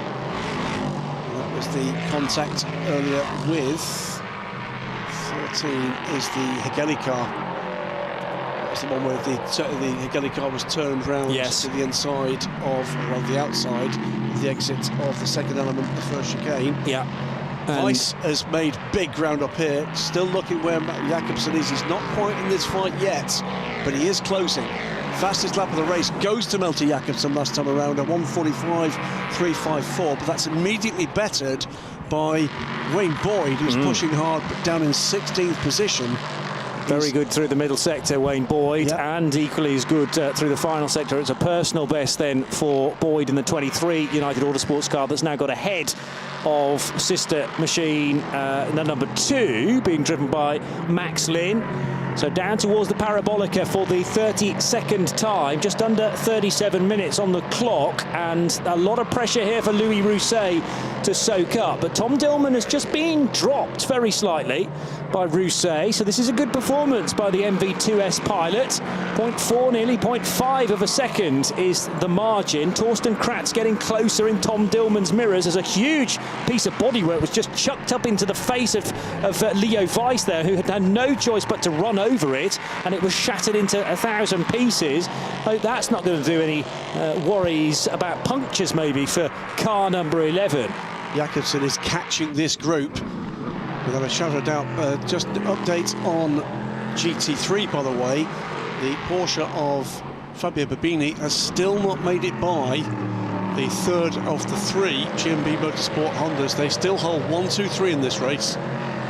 Flashing of the lights for Tom Dillman on Louis Rousset, but it'll take a fair bit more than that to distract the race leader for MV2S. Had a little look up the inside again, did Tom Dillman. Vastly experienced, gold-rated driver from Mulhouse, and has struggled a little bit in recent seasons for opportunities in motorsport. Spent a season with Mühlner in this championship last year, but previously has raced with Bicollis at LMP1 level at the 24 Hours of Le Mans. He's raced with Lippert Motorsport as well, and with some Formula E experience with the Neo team. He's properly quick, Tom Dillman. Absolutely no doubt about that. Properly quick. But can't find a way by Louis Rousset right now. Great defensive drive from Rousset, not been intimidated at all by the more experienced driver ahead, but this is dropping the lead pair into the clutches of the cars behind. So it's this time around 1:46.7, 1:46.6 for the top 2. It's the same pace behind for Leo Weiss. What are we going to see this time around from Milton Jakobsen? 1:45.7. I think he's pitted. He's pitted. Jakobsen is in the pits. So is that for a penalty that we haven't seen? It's a strange situation for that car to need to come in. Maybe it's a slow puncture. Something that's gone wrong on the car that needs fixing straight away, but Jakobsen losing massive amounts of ground. So all of a sudden, the leads between these two. Here comes Dillman from a long way back into the second chicane, but Rousset once more showing really good. You know, he's just not being affected by the amount of pressure from behind. Just stuck to his line, stuck to his game plan, didn't allow the pressure to alter the turning point, the braking point. He's ahead, he's got the speed, he didn't need to change. That's the game here, is make him change what he's going to do and force the error. If you can keep cool and not do that. So I think we're going to be going down to see Jerome de Sadler pretty soon, who's just out of that car.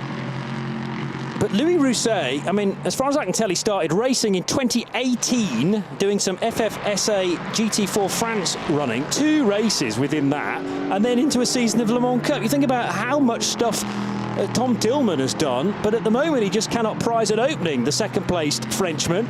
Looking for a way by again. No doubt about it, Tom Dillman is the quicker of these 2 cars, and if he were able to find a way by, I think he would start to open up a bit of a gap. But it's a similar situation that we had at Le Mans with Mads Seelerhaug, just not able to. Tom Dillman was not able to find that gap to get through, and it's the same situation here. Absolutely, I think it's game over. You can see in the background on pit lane, that is the cool racing car, Milton Jakobsen. I think it's done. Yeah, it's a lap down already. It's certainly not a factor in this race anymore, and the run of poor luck just continues. Well, that's a full lap time now to be sitting in the pit, so that's a serious problem with car number 69. Oh, 44 cars off. race leader in the GT3 category. Jens Müller has either made a mistake or he's been caught up in an incident with another car. Full course yellow coming. Gustav Beck, here comes Dillman, looking to try and get by before the full course yellow is actioned. 30 seconds to do that.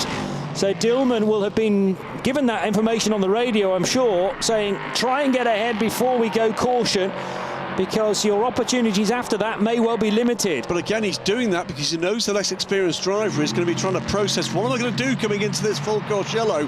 What do I have to go through? He's trying to force the error at a point of pressure. Yeah. That's what he's trying to do. Perfectly fair. But here's the full course yellow, he can't do it. They got onto the straight coming out of the second Lesmo, and there was no way by then. Something about Nicolas Schatz was just on the bottom of the screen as well in car number 6 for the ANS Motorsport crew. That might have just been a track limits warning rather than anything else, but the gravel's been kicked up at Ascari because of the 44 car that is off the road. Instructions being given by the marshals in that this car is going to be lifted out of the gravel, but we have already had the lead change within GT3, so no longer is it the GMB Motorsport 44, it's now the 88 from the same team for Mikkel O. Pedersen that leads the class. Indeed it is. Well, while we're watching the Honda just about to be lifted, let's pop down to Haley. She's got the current joint leader of this race, Jerome de Sadelier, and she's going to be talking to him right now. I'm joined here by Jerome de Sadelier. We've just been watching the battle for the lead pan out. It was very tense, and in fact you were quite happy that full course yellow came into place. Very tense, but Louis comes from midget racing. He's got Tom Dillman, LMP1 driver, behind him, and he's keeping him behind, so that's really, really good to see. Amazing pace from my co-driver right now. It's going to be hard to keep that kind of pressure on for 30 more minutes, but I have a bit of faith in him. But Tom Dillman is a very experienced driver. He's putting the pressure on him, flashing his lights. I mean, how is he going to approach that, do you think? I mean, we had a briefing with the team before. It's quite a difficult track to overtake. You know, although people believe it's a lot of straights, this is a track where you still need a lot of aero load. You've got very fast bends, and it's actually quite difficult to overtake. So Louis is putting in some aggressive moves. It looks like Tom Dillman doesn't want to take any risk, and right now he's keeping him behind. Might be difficult to overtake, but you managed to take over Freddie Hunt for the lead in your stint earlier on today. Just take us through that. I mean, from what you know of Freddie, how did that play into how you dealt with overtaking him? First of all, I got to say Freddie's pace this weekend has been unbelievable. You know, he put a lot of time on me in the qualifying, so props to him. But he's very aggressive. He went too deep in turn 1, kind of flew over the sausage curbs, and then had trouble putting the power back down. I stayed pretty calm, did a good turn, and powered out of the first chicane, and managed to get a run on him staying on the inside.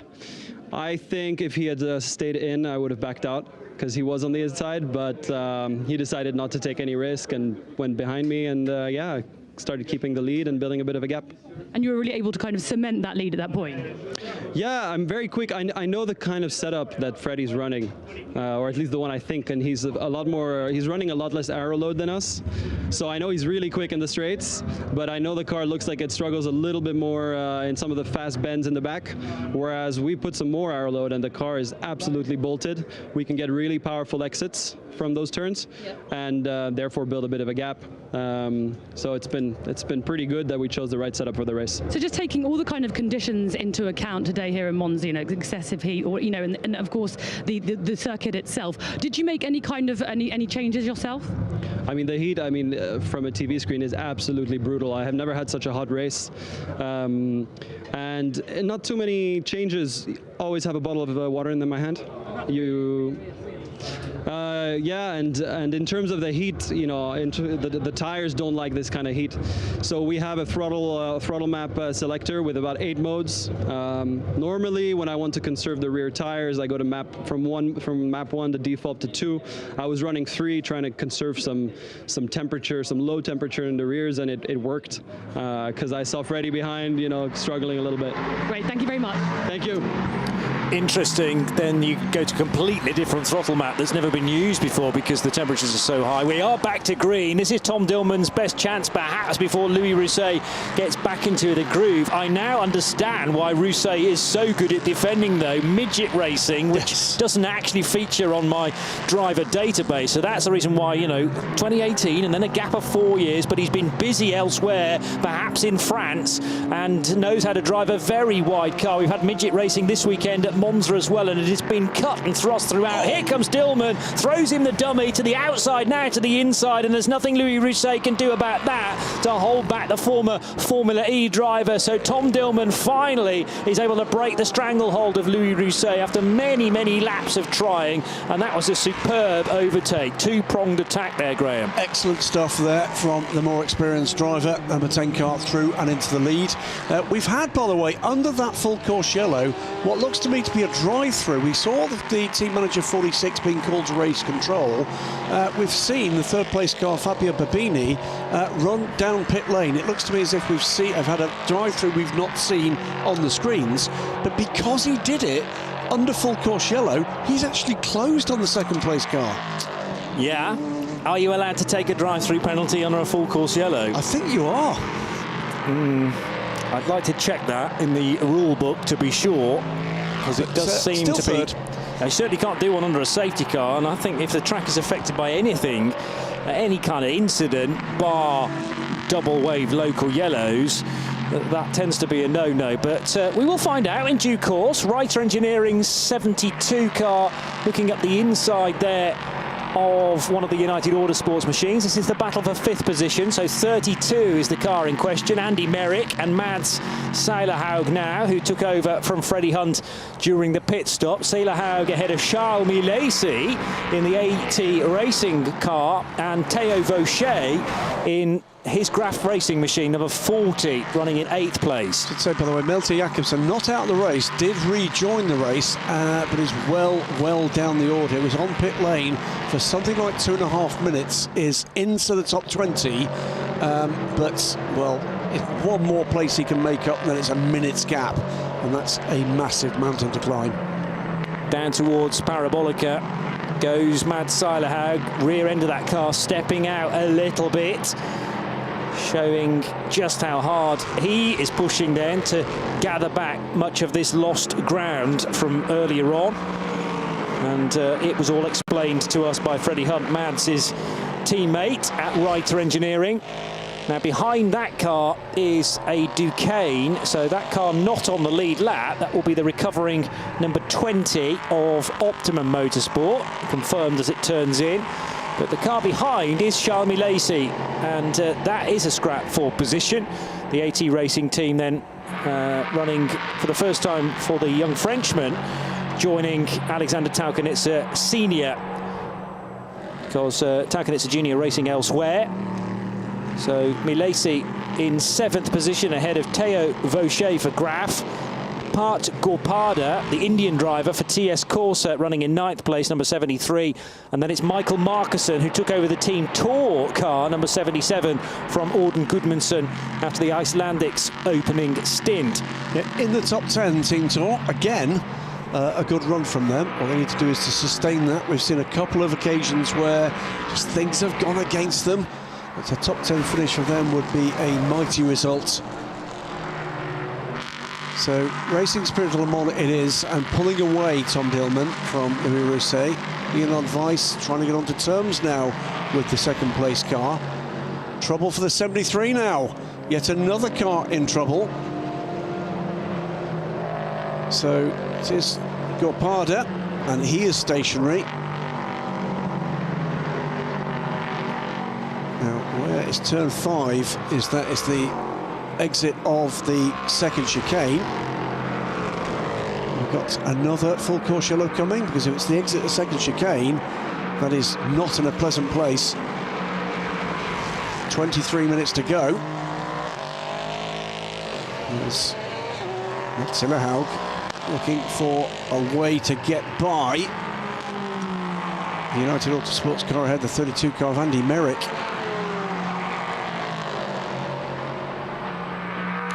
I found a rule that relates to this that's been crossed out, incidentally, so that means it no longer stands, and the rule about drive-through penalties, I think, has been whipped out of the regulations. Therefore, you can do a stop and go, or indeed a drive-through penalty during a full course yellow. We're going to get another one of those because the TS Corsa car is off and into the gravel at the second chicane. So we can flesh this out now. It's rule 14.5.5, and it used to say, unless the driver was already in the pit entry for the purposes of serving his drive-through and or stop and go penalty when the FCY procedure was deployed, he may not serve the penalty until the race has been resumed. But that rule has been crossed out.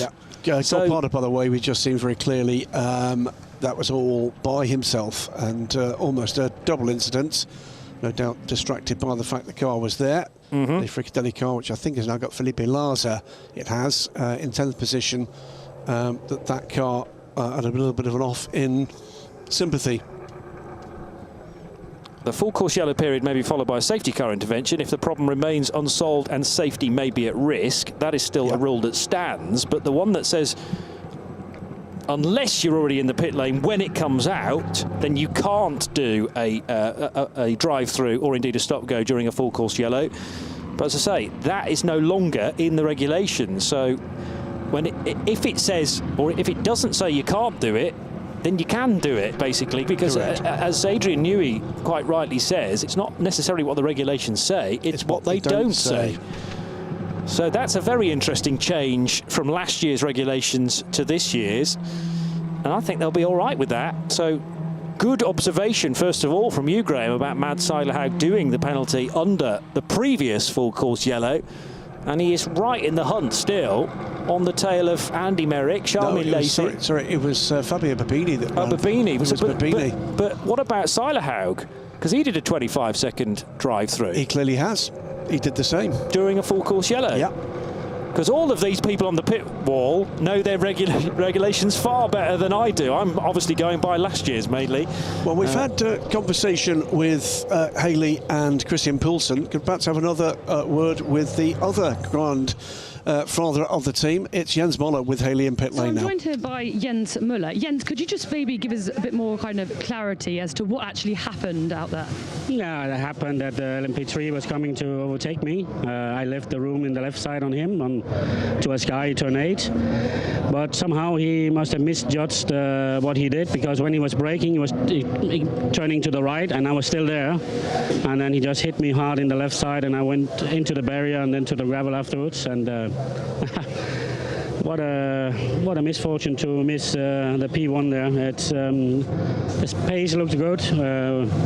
All GM3 GMB car was on the podium, I heard. So terrible race, and I don't understand. I left all the room to him. He could just brake to the left and then take the corner. But it's really really upsetting the way the LMP3 cars are handling the GT3 cars. I'm very upset. Do you know which LMP3 car it was? No, I don't know. No idea? No. What colour? I have no idea. Blue? Maybe. All right, I don't know. Well, it's good to see you smile. I must admit, it must be very, very tough. Just what's the damage to the car? Left side, front somehow. A lot of gravel, so we don't want to risk. We are last, so we don't want to risk the car. So, I felt immediately when I started again that everything was not perfect. So that's why I went to the pit. Okay, thank you very much. Thank you. Yeah, purely on safety grounds, and it's a sensible decision because, you know, they already dropped to 6th place of a 6-car field, as Jens explained, and it's not worth doing further damage to a very expensive race car. They want to be out next time, next month when we head to Barcelona. And you could hear how upset he was by that. Yeah. That was, you heard what he said. We've not seen it, but what he said was, saw the car was there, gave him all the room, still had him. Indeed. And when you're leading the race, and when you've got a 1, 2, 3 for the team, and with some of the circumstances that were aware that are around within that team, and the morale boost this would have been, you can see the physical upset there. Yeah. That's quite tough to watch, actually. And the GT3 part of this field is so cherished. We want to try and boost it, you know, over the next few races, over the next few years. GT3 explodes when we go to the Le Mans, to the Road to Le Mans event, but it needs a few more cars in these bread and butter events, and that's the problem, is that the message sometimes is sent out that they're kind of in the way of the LMP3s. That's certainly not the case. Remember, the big prize on offer is in GT3 if you win the title. Now, nose to tail between the Writer Engineering and the United Autosports cars, and Mads Selahaug then was on the tail as the 32 peels off into pit road. That's the penalty, isn't it? That's 32. It's a drive-through penalty. Drive-through for abusing track limits, but Sean Malaysia it was that had just passed Selahaug. And Selahaug is going to crack back here, going to the outside, squeezed by Malaysia. No way through. They just about make it through there, but that's Sean Malaysia showing his racecraft. There's also a 2-second stop and go penalty, and that is for car 46 for not respecting the pit stop time. So we did not see a penalty adjudged to the 46. Car 46 being the Ebby Motors Porsche for Busnelli and Babini. The only thing I can possibly imagine, and you recall we saw this once before, is that he's run down the pit lane deliberately, believing that he could make up time, and he did, without having to do it. Right, okay. You with me? He's opted to take a run through pit lane under a full course yellow, but without a penalty being adjudged. But the speed limit is lower in the pit lane than it is on the racetrack during a full course yellow. But the distance may not be. Here, I'm not sure that's the case. I can tell you, he definitely made up at least a second. Okay.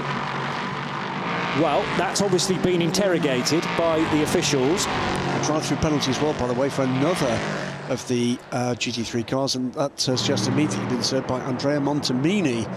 But either way, the good news after the bad news for GMP Motorsport is the 46 car is going to drop off the threatening presence that it still is for Casper H. Jensen, who's still fending off Fabio Babini. That's been a hell of a drive from Jensen against the much more experienced GT driver. As I said in the previous broadcast, Fabio, I think there's another crack here. Selahaug on Malaysia. I think he's got him, you know. Heading down to the first corner, and Selahaug trying to go around the outside of Malaysia, but not quite managing to do it. Look at the Honda, though. Yeah, the Honda's quicker through turn 2 than the Selahaug car. Babini's supposed drive-through was actually 30 seconds when a drive-through takes you 25. So has he tried to preempt the penalty before it was issued to say, we know we were short by 2 seconds, we'll come in again and serve those 2 seconds before they're actually told to? Because they were doing it under full course yellow. Yes, but you can't serve a penalty that hasn't been issued yet. Yes, you can't anticipate. But that will be their argument. They said, well, we came in and we served the extra 2 seconds. I have heard that one argued before with race control, and as I recall the conversation with Eduardo Freitas, the answer is no. You serve a penalty when I tell you to serve it. Yeah.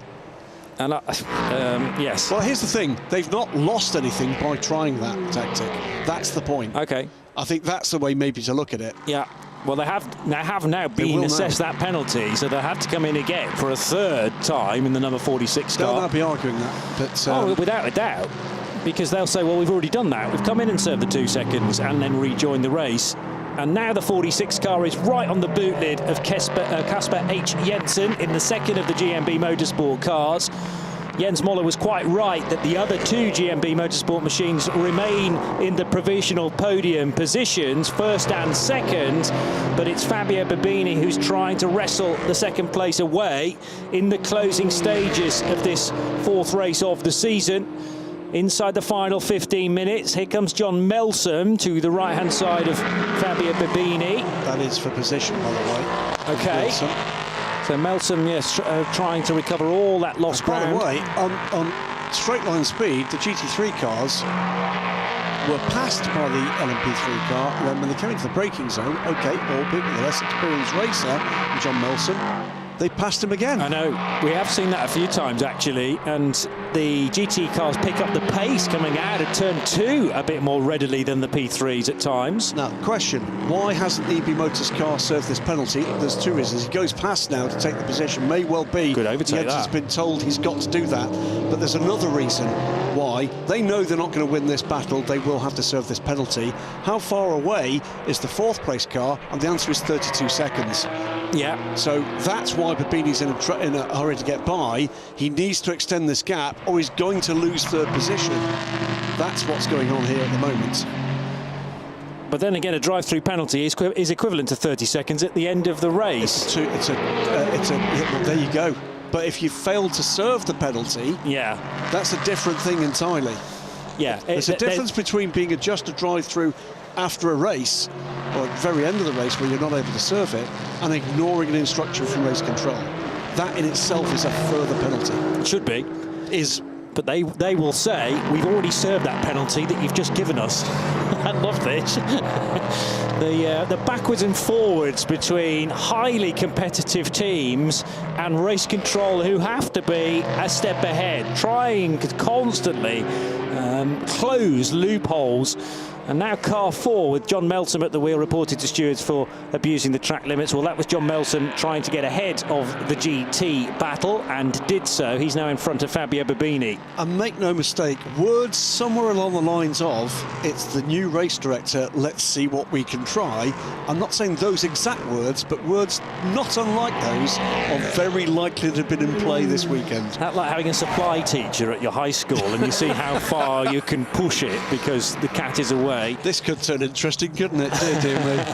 There are such things as phones from Silverstone, you know, and Eduardo Freitas could get involved, but I don't think he will. He will leave it to Ramsey Fiers, who is perfectly capable of dealing with these race car teams and drivers who are looking for a way out of various penalties all of the time. But we haven't yet seen the 2nd place car come down pit road to serve its legitimate penalty. Let's see how this develops. The 43 car for Racing Spirit of Le Mans is running in 4th place. Josh Skelton, who finished 2nd in the midweek race at Le Mans. But his team manager's just been called a race control. Drive-through penalty has been assessed, by the way, for car 4. That is John Melson for abusing track limits. That one we thought would be coming. Fabio Babini, by the way, pulling away from Casper Jensen. Just keep an eye on the gap to Valentin Haase-Klot from Babini. It's something like 35 seconds. It could be enough to make that difference. For clarification, if a penalty is notified on the timing screens during the last 5 laps of a race, and then the car does not fulfill that penalty, the latter shall be converted into a time or lap penalty and can be revised. So basically, drive-through penalty is equivalent to 30 seconds, a stop-go penalty equivalent to 35 seconds, but we're not in the final 5 laps of the race. 35 seconds because it's a stop plus 2. So it should be 37, actually. So it's not at the moment in the realms where they can get away with that. No. And it would be at this stage not smart to take that argument forward because they could end up losing the podium position. Is that a risk they're willing to take, having already completed what was their version of the extra 2 seconds, but under a full course yellow, as we've said? We'll move on because Josh Skelton now is under, well, he's rather applying pressure to Leo Weiss in the number 11 Wochenspiegel Team Monschau car. Tom Dillman leads the race by 6 seconds over Louis Rousset in the MV2S Forestier racing car. And then it's Leo Weiss and Josh Skelton arriving as one party into the Ascari chicane as the sun just gets a little lower in the sky and creates this fabulous golden light that we had here last evening at Monza as well. There's a lot of turf on the racetrack, I noticed, partway down that straight between Ascari and the Parabolica. So easy to drop a couple of wheels, particularly at turn 1 into the dirt and lose the car. Leo Weiss having to try and ignore the presence of Josh Skelton as they head across the line because Leo and his teammate Torsten Kratz desperate to complete the podium at the end of the fourth race of the season. So Skelton to one side of the road, then back to the other. Headlights on the full setting. Up to the inside goes Josh Skelton, but couldn't quite get through into turn number 1. Looked very sketchy by the way through Parabolica last time with Weiss, the number 11 car, right on the edge. And Charles Milesi running in 5th place in the number 9 car, with Mads Seilerhaug in 6th spot. And then it's Andy Merrick and Theo Vaucher. Now, this time, Josh Skelton gets a very good run through the second chicane at the Della Roggia, tries to the inside, now to the high line at Lesmo 1. And Leo Weiss will be paying close attention to the mirrors on each side of his car, wondering where on earth Josh Skelton is going to pop up next. But he has all of the major lines covered, and Charles Milesi is getting larger and larger now in Josh Skelton's door mirrors. Milesi loving the fact that the two ahead of him, battling over 3rd and 4th, are slowing one another down, and Milesi bringing Matt Seilerhaug with him, actually.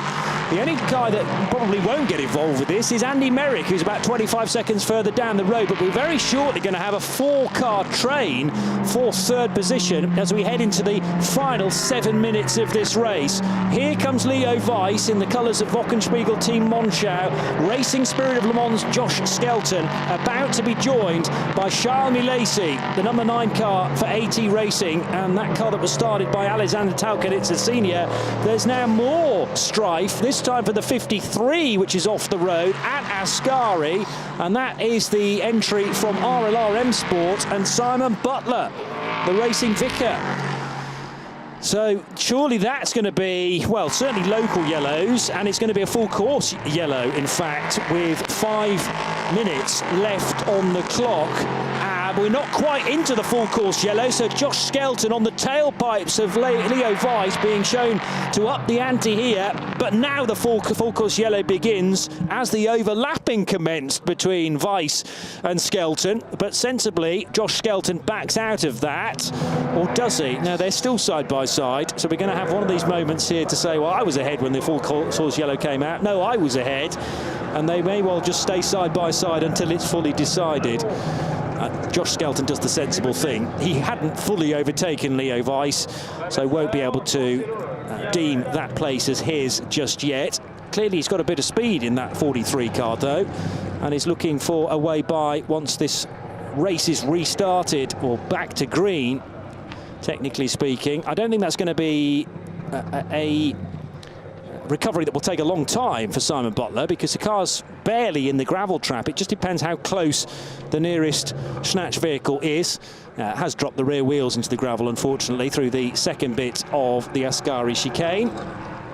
And the blue and day-glow yellow helmet of Simon Butler is visible in the cockpit of the 53 Ligier, that under the previous driver, number 53, was going great guns. Valentino Catalano was well ensconced in the top 10.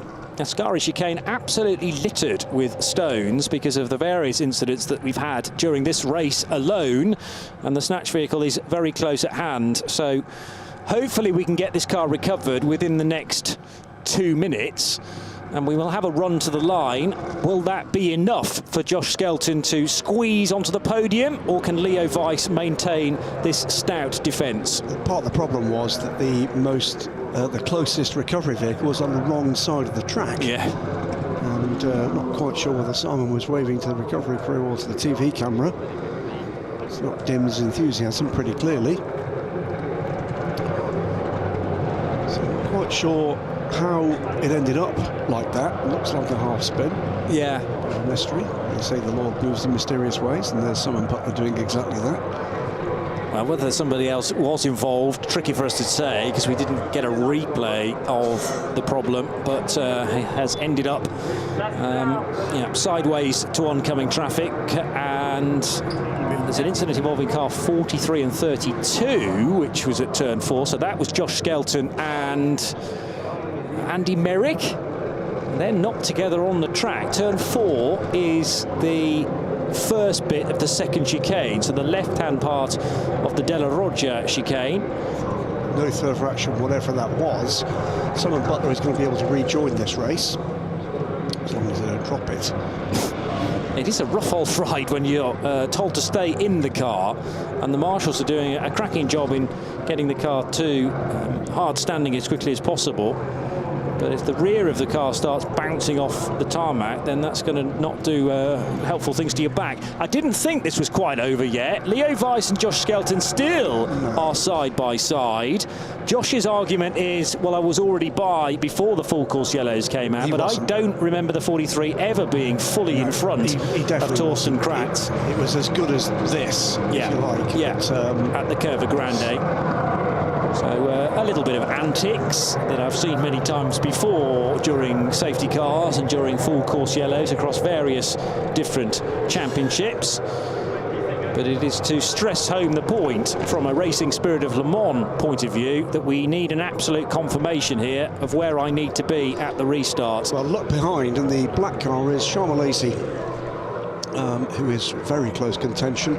This is the battle, these three, for the final podium position. We're going back to green flag racing right now. So it's green everywhere, and where's the race leader? Well, right with the GT3 race leader, which is the second chicane, and therefore they'll get to the end of this lap and one more. So there's plenty of opportunity for Josh Skelton to get through, and Charmy Lacey wants a bit of this podium as well. Here comes Josh Skelton around the outside of the second chicane, and he is able to make the move on Leo Weiss.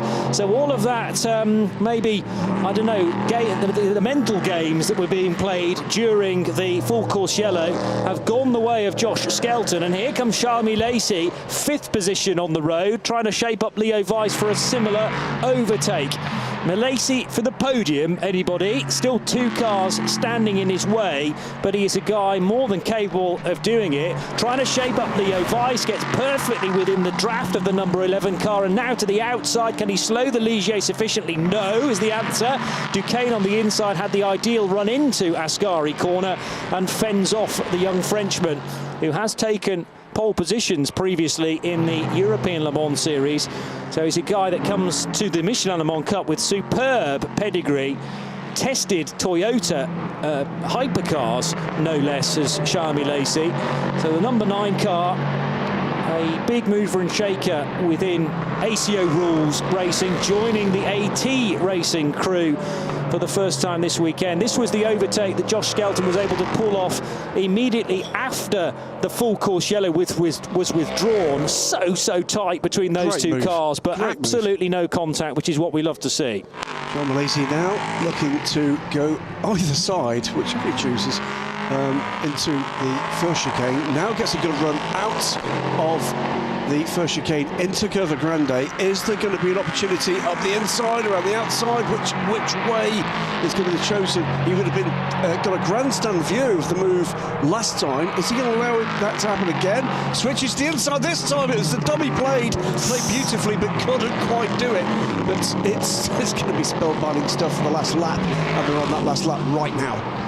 Can't get through there. There was a bit of contact as Leo Weiss closed the door, but it was too late because the momentum was with Charmy Lacey, and Weiss is in the gravel. Can he recover in time? Well, there's nobody behind him. Yes, it was Andy Merrick, who was Matt Seilerhaug, who's 5 seconds away. So immediately behind him, he should get away with that, I think. The race leader is now at Ascari. There is Tom Dillman, and just behind him on the road is the GT3 race leader as well. And the order that they run, as soon as Dillman across the line to take the race win, that will cement Mikkel O. Pedersen's victory as well in car number 88 with Lars Engelbrecht Pedersen. So Tom Dillman, along with race driver Alexander Matschel, co-driver Matschel, will take another victory in the Michelin Le Mans Cup this year. There's the checkered flag, waved with blue flags as well, to warn of the TS Corsa car about to be lapped, but that won't happen now that Dillman has taken victory. And right behind him on the road, as predicted,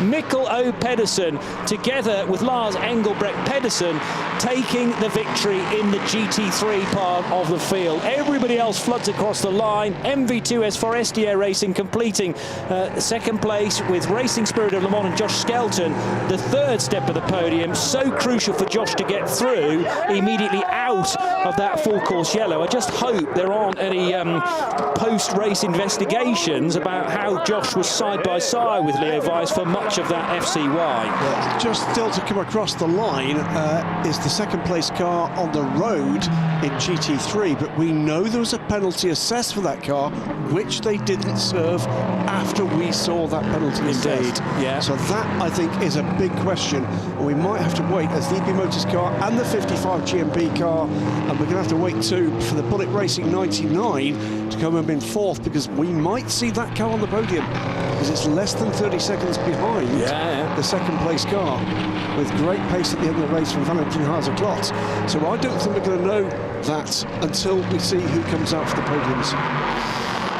And who would have thought that about the Bullet Racing Aston Martin after Stephen Patrick dramatically left the road at the first Lesmo, was covered in gravel dust, needed the crane to lift him out of that and back onto hard standing. The Bullet Racing car potentially could inherit a podium, and wouldn't that be a bit of karma? Because remember what happened earlier on in the year when a race only ran to an hour and 49 minutes because of an incorrectly shown checkered flag, and that denied Bullet Racing a podium, didn't it? So we could have the reverse situation, but there's quite a bit of water to go under the bridge until we reach that decision, which may well run deep into this evening.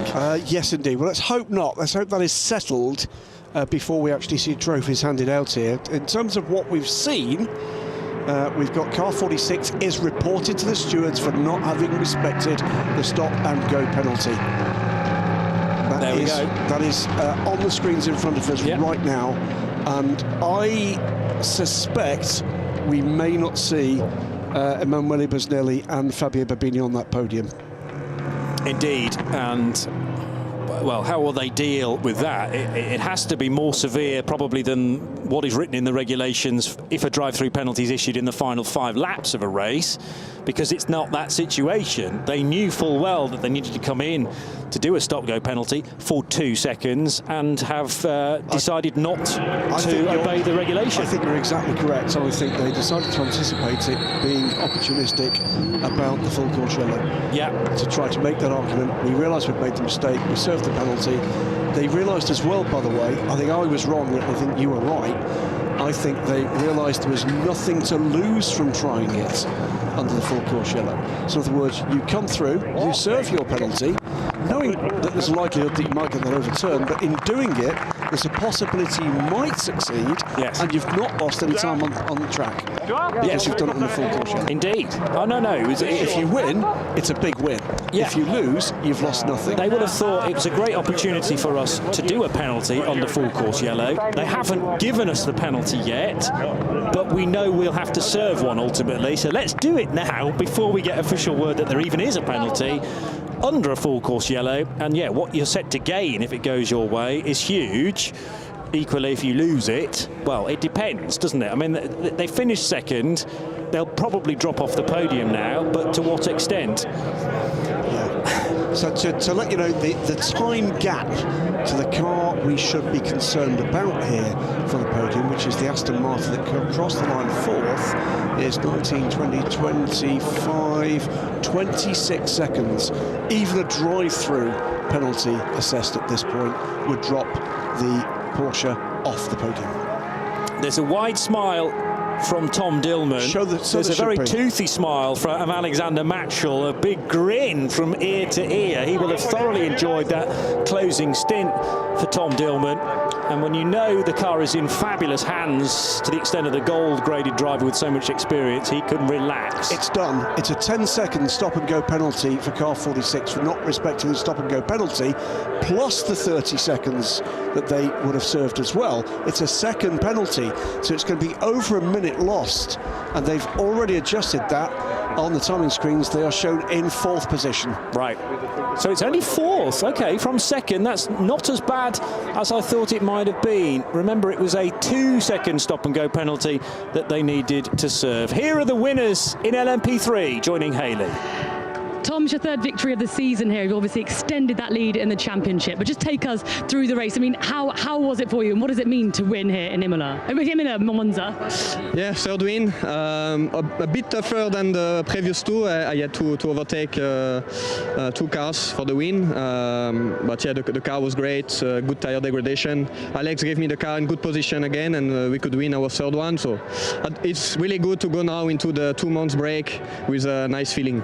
The great, nice extended lead. Well done. Congratulations, both of you. Thank you.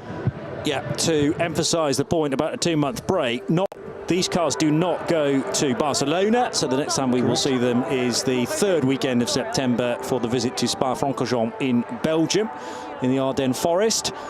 Car 10 with the racing Spirit of Le Mans branding on the side, doing very nicely indeed to take another victory. The 43 car making the podium as well after a great overtake from Josh Skelton on Leo Weiss late in the piece.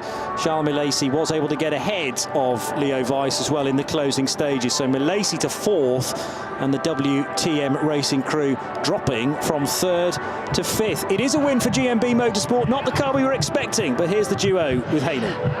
Mikkel, it was a very tough race for everyone who took part in it, but of course you came out victorious. How was it for you? I mean, it was quite smooth, I think.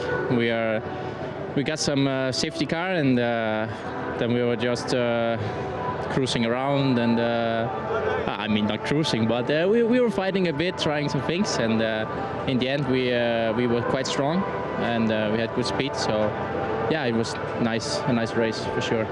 Well done, congratulations. Thank you. So the Pedersen duo, not related, but it's quite a common name, as we've said, in Denmark. Big grins, though, from Mikkel O. Pedersen and Lars Engelbrecht Pedersen in car number 88. Lars Engelbrecht actually struggled a little bit in qualifying, but his stint pace was mightily impressive. Yes, they had to be in the right place at the right time, and big misfortune for the 44 car from the same awning. Jens Moller, you know, full attack mode, and as he described, just out of nowhere got this T-bone in effect from an LMP3 that pitched him into the gravel at Ascari and out of the race. You're saying about being surprised about the EP Motorscari dropping to 4th. That came as a result of the 61 car losing a lap because of a penalty of its own.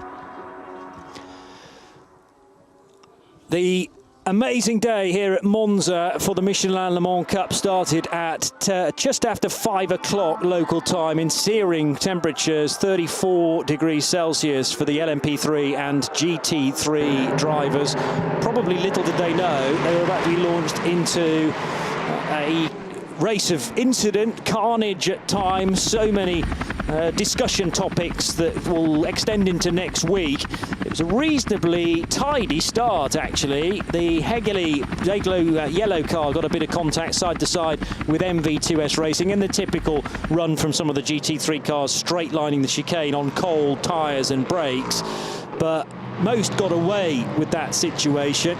But then the true incidents didn't take too long to come into effect. This for Mark Crader and John Brownson making contact into the Ascari chicane, which would pitch John into a spin and significantly dent the number 3's run close to the sharp end of that order. Side by side at the restart, Jerome de Sadelier in the green and white car, Freddie Hunt in the all-white Reiter engineering machine, and Freddie having to straight line the chicane and gain a little bit of an advantage. Andres Latour involved in an incident that also dealt a blow to Stefan Rupp in the 57 car. Both machines out of the race on the spot. Garnet Patterson just having to process that whole situation. There was a spin here for one of the United Autosports cars as well, the 23 car going backwards and just dropping a rear right tyre into the gravel. Tyre temperature and degradation was always something that the teams needed to keep a close eye upon, because it is the mid-30s. 3 abreast down the main straight, and amazingly the GT3 cars won this fight up against the number 2 United Autosports car of Max Lynn. That was nose to tail for the GT3 lead at the time with car 55, an eventual second place finisher. Car 55, one of 3 GMB Motorsport Honda NSXs. To the inside line, Louis Rousset battling with Tom Dillman, but Louis Rousset just could not hold the slightly older Frenchman back again, with the 23-year-old being overtaken by the seasoned professional, who is Tom Dillman. And after the 44 car was knocked out of the race at the Ascari chicane by an LMP3 machine, Jens Moller would not get a finish, but the sister car at GMB Motorsport for the two Pedersens would do.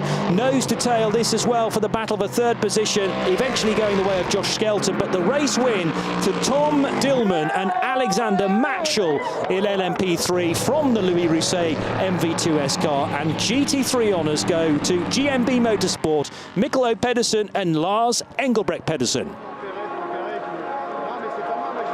And now the processing can begin to a certain extent. Some of that will have to be done in race control as well, with the chance of some adjustment to the result. It's already been done regarding the 46 Ebby Motors, Fabio Bobini and Emanuele Busnelli Porsche, so they are not on the podium. And now confirmation from Al Kamel, at least, our timekeepers this weekend and every weekend in ACA Rules Racing, that it'll be a GMB Motorsport 1-2 with Bullet Racing to the podium. 49 laps completed then for the Racing Spirit of Le Mans car of Tom Dillman, number 10, and Alexander Matschel. Louis Rousset, number 29, alongside Jérôme de Sadelier, finishing in second place with the 43 car of Racing Spirit of Le Mans as well. Josh Skelton alongside Jacques Wolf. GT3 honours Pedersen and Pedersen, as mentioned, from the 55 car of Casper H. Jensen and Christian Poulsen, and Bullet Racing's Aston Martin, Stephen Patrick and Valentin Hasklow to the podium late in the day. And isn't it great that they actually inherit a podium, having lost one earlier on in the season when the checkered flag was shown effectively a lap early, and they gained a third place at Le Castellet on that final lap, which proved later on to have not counted. So they were knocked down to fourth in that occasion. From fourth to third they go here at Monza. Looking at the gap, by the way, between the winning car from GMB Motorsports and Valentin Haas-Klotz at the end of that race, I have to say, had it not been for Stephen Patrick in the gravel, they'd have won this race. Wow. Do you think the pace of the Aston Martin was that good? A minute and 14 seconds back. Yeah. So he pulled back. They must have lost half a lap to the other contenders there, because it was a well over a minute before they got that car back onto the racing surface. I think that potentially, with the speed of the Aston Martin factory driver, Valentin Haas-Klotz, possibly cost them a potential win here. It's the podium. This is the podium for LMP3, and Josh Skelton, after a very impressive drive in the closing stages for Racing Spirit of Le Mans for Switzerland. Josh Skelton joined by co-driver Jacques Wolf. Second position for the MV2S Forestier Racing crew, number 29 of Jérôme de Sadelier and Louis Rousset, who put up a stout defence to the eventual winners, Tom Dillman in car number 10 and Alexander Matschel. From the driver's perspective, the countries of France and Germany represented, but it is the national anthem of Switzerland that we will hear for Racing Spirit of Le Mans here at Monza.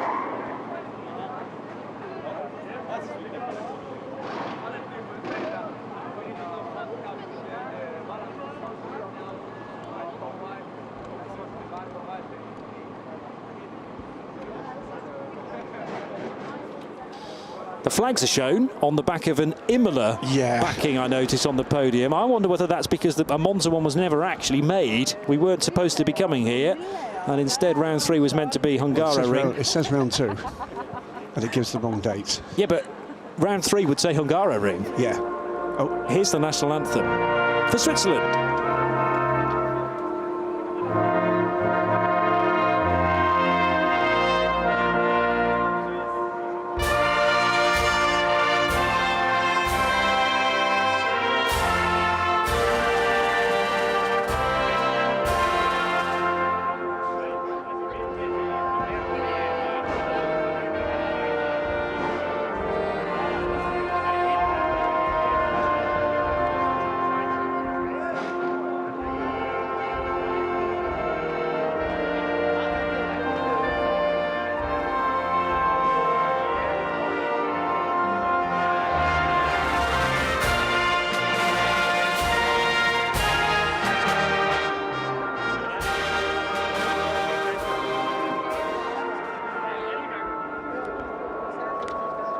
The national anthem of Switzerland for Racing Spirit of Le Mans, who managed to get 2 cars onto the podium, and MV2S Racing representing France with one of their 2 cars for Jérôme de Sadelier and Louis Rousset. And a Swiss driver, of course, in Jérôme de Sadelier, so a lot of Switzerland on that podium, it's got to be said. Yeah, never a bad thing.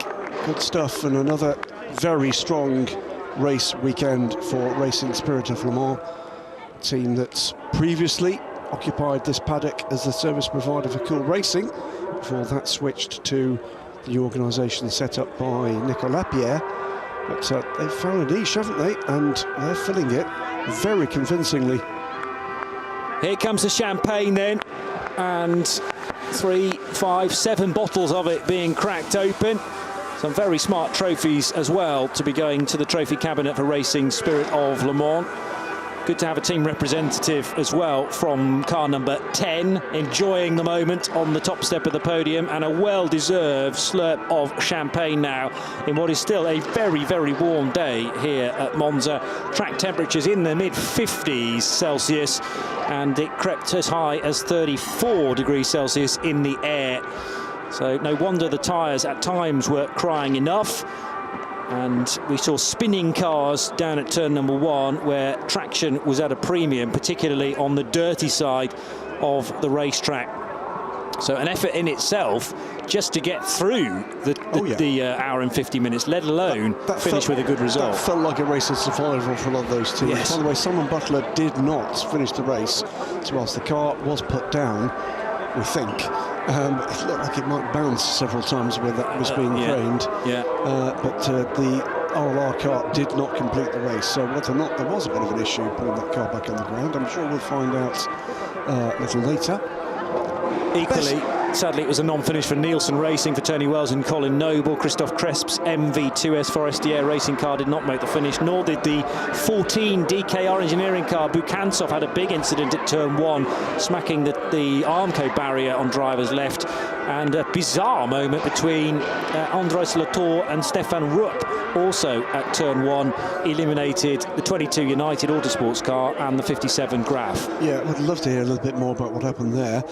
Well, the bad news is it's all over and done with for the Michelin Le Mans Cup. There are the team's championship points with Racing Spirit of Le Mans number 10 car. Mighty 33 points ahead now with the 29 MV2S Forestier racing car. The 69 Cool Racing car had a poor day today. Not quite sure why we had that pit stop in the midst of Belter Jakobsen's stint, but that cost them dearly. They finished, I think, in 16th position. They did.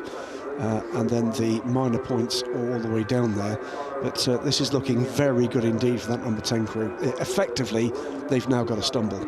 Yes, they could not finish one of the 2 races that remains and still have enough points in the bag. So 33 the lead, 50 points remain on the table, 2 more when you take into account the pole position points as well. But nevertheless, Matchell and Tom Dillman are in an incredibly strong position, despite Jérôme de Sadelier and Louis Rousset's good run at times. It's just not been as consistent as the number 10 crew. And Racing Spirit of Le Mans, fairly new to ACO rules racing, but they a team, yeah, precisely, and they regularly get 2 cars in the top 5. They had a 1-2 finish at Le Mans in one of the races. So they're doing something right, not just with the signing of the perfect personnel to drive their cars, but also from a strategist's point of view. Things are fitting nicely into place for the team from Switzerland. Indeed, and in part, some of this is that some of the fancy teams coming into this season are not producing their results for a number of reasons. Some of it is incident, some of it is reliability, some of it is racing luck. But we've not seen a number of the cars that you might easily have picked out and said, there's a title contender, simply have not had good runs so far this season. This is the classification for the race in GT3. It's a 1-2, and it could have been a 1-2-3 for GMB Motorsport from Denmark, the 88 car. 54 seconds to the good, ahead of the GMB Motorsport 55. Then the 99 Bullet Racing car, 1 minute and 14 seconds behind after spending some substantial time in the gravel. 1 minute 33 behind after a significant time adjustment for 2 penalties, one unserved and one added for not serving it. Finish over 90 seconds back in 4th position with the AF Corsa 61 Ferrari a lap down after their own woes and penalties. The 44 GMB Motorsport Honda not classified after being withdrawn, an incident, as we heard from Jens Moller, with an LMP3 car. Stephen Patrick and Valentina Haas-Klotz from the number 99 Bullet Racing team. The Aston Martin crew take to the 3rd step of the podium, and then we see some joyful gleams. Here they come for GMB Motorsport. Congratulations to Casper H. Jensen and Christian Poulsen, who shake the hands of the guys from Bullet Racing, the Spanish squad.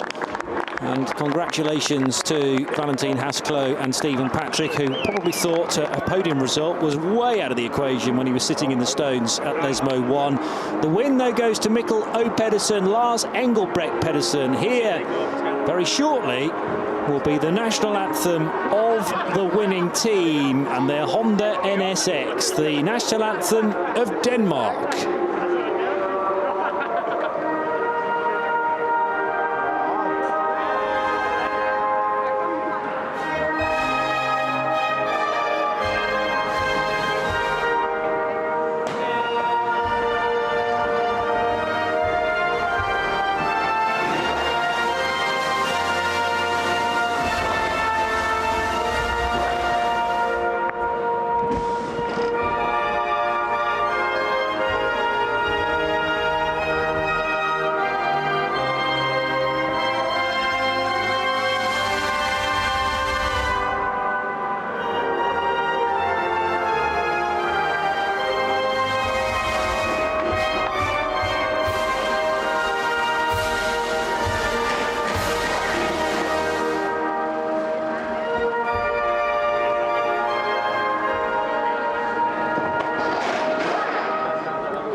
So it's a 4th win of a possible 5 races for GMB Motorsport as an outfit. The first win at Le Castellet going to Casper Jensen and Christian Poulsen. Then Gustav Berg and Jens Moller were victorious at Imola. And the second race at Le Mans won by Jensen and Poulsen again. But this was the first victory of the season for the number 88 car. So all 3 cars have won races now.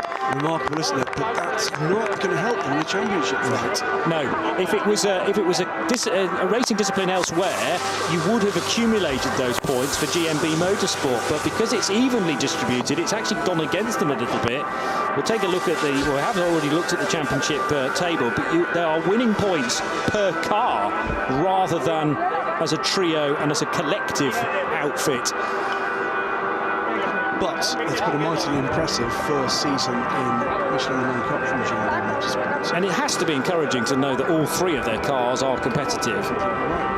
So it's not a bad thing, it's just the way the points work in ACO rules racing. Remember, for the GT3 championship winners, there is a Le Mans place at stake. Yeah. That's the big prize, that's the big deal here. You can ask yourself, when you get into those last 2 race meetings of the season, is that when the tactics come into play? And if it just happens to be the 55 car that wins, you know, that's Christian Poulsen potentially with an invitation back to Le Mans in a GTE era still for next year. Christian Poulsen back into an Aston Martin? Well, you'd have to say that's a significantly likely scenario, but it's a question that perhaps we need to ask them. Yeah. They might not want to jinx it at Have this they point. thought that far ahead? With those, it is the 55 car, 17 points to the good from the Bullet Racing Aston Martin. That's great going for the Aston. I would never have guessed that Bullet had enough points. Look at that, then only 3 points ahead of the 88 GMB car, and 3 points ahead as well of the EB Motors car. Level pegging. And then another 6 points until we get into the 3rd GMB Motorsport car. It's very close. It's not going to take much of a big stumble by any of those top 4 cars, 5 cars, and they'd be out the runner. They need to keep finishing races at this stage and keep finishing races with podium positions, and Portimao could be epic in this class. It usually is, in both LMP3 and the GT3 part of the field, to be honest. Stephen Patrick has had different teammates through the course of this season. Theo Nue driving sometimes, and Valentin Hostlo and others. So Stephen Patrick is alone in second position, or third position, I suppose you could say, behind two other drivers on those 60 points. Well, what an eventful visit back to Monza for the Michelin Le Mans Cup. We do go into a sort of 2-month hibernation period now before these cars will be racing again at the end of September at Spa-Francorchamps, where the weather could be very different from how it's been here in the 33, 34 degrees Celsius heat. Every chance of rainfall at Spa in September, and the teams will have to contend with that. My thanks to Hayley Edmonds, who's been working hard in the pit lane and during the podiums, to Graham Goodwin of dailysportscar.com. From Johnny Palmer, join us tomorrow for ELMS, and in 2 months' time for the next round of this.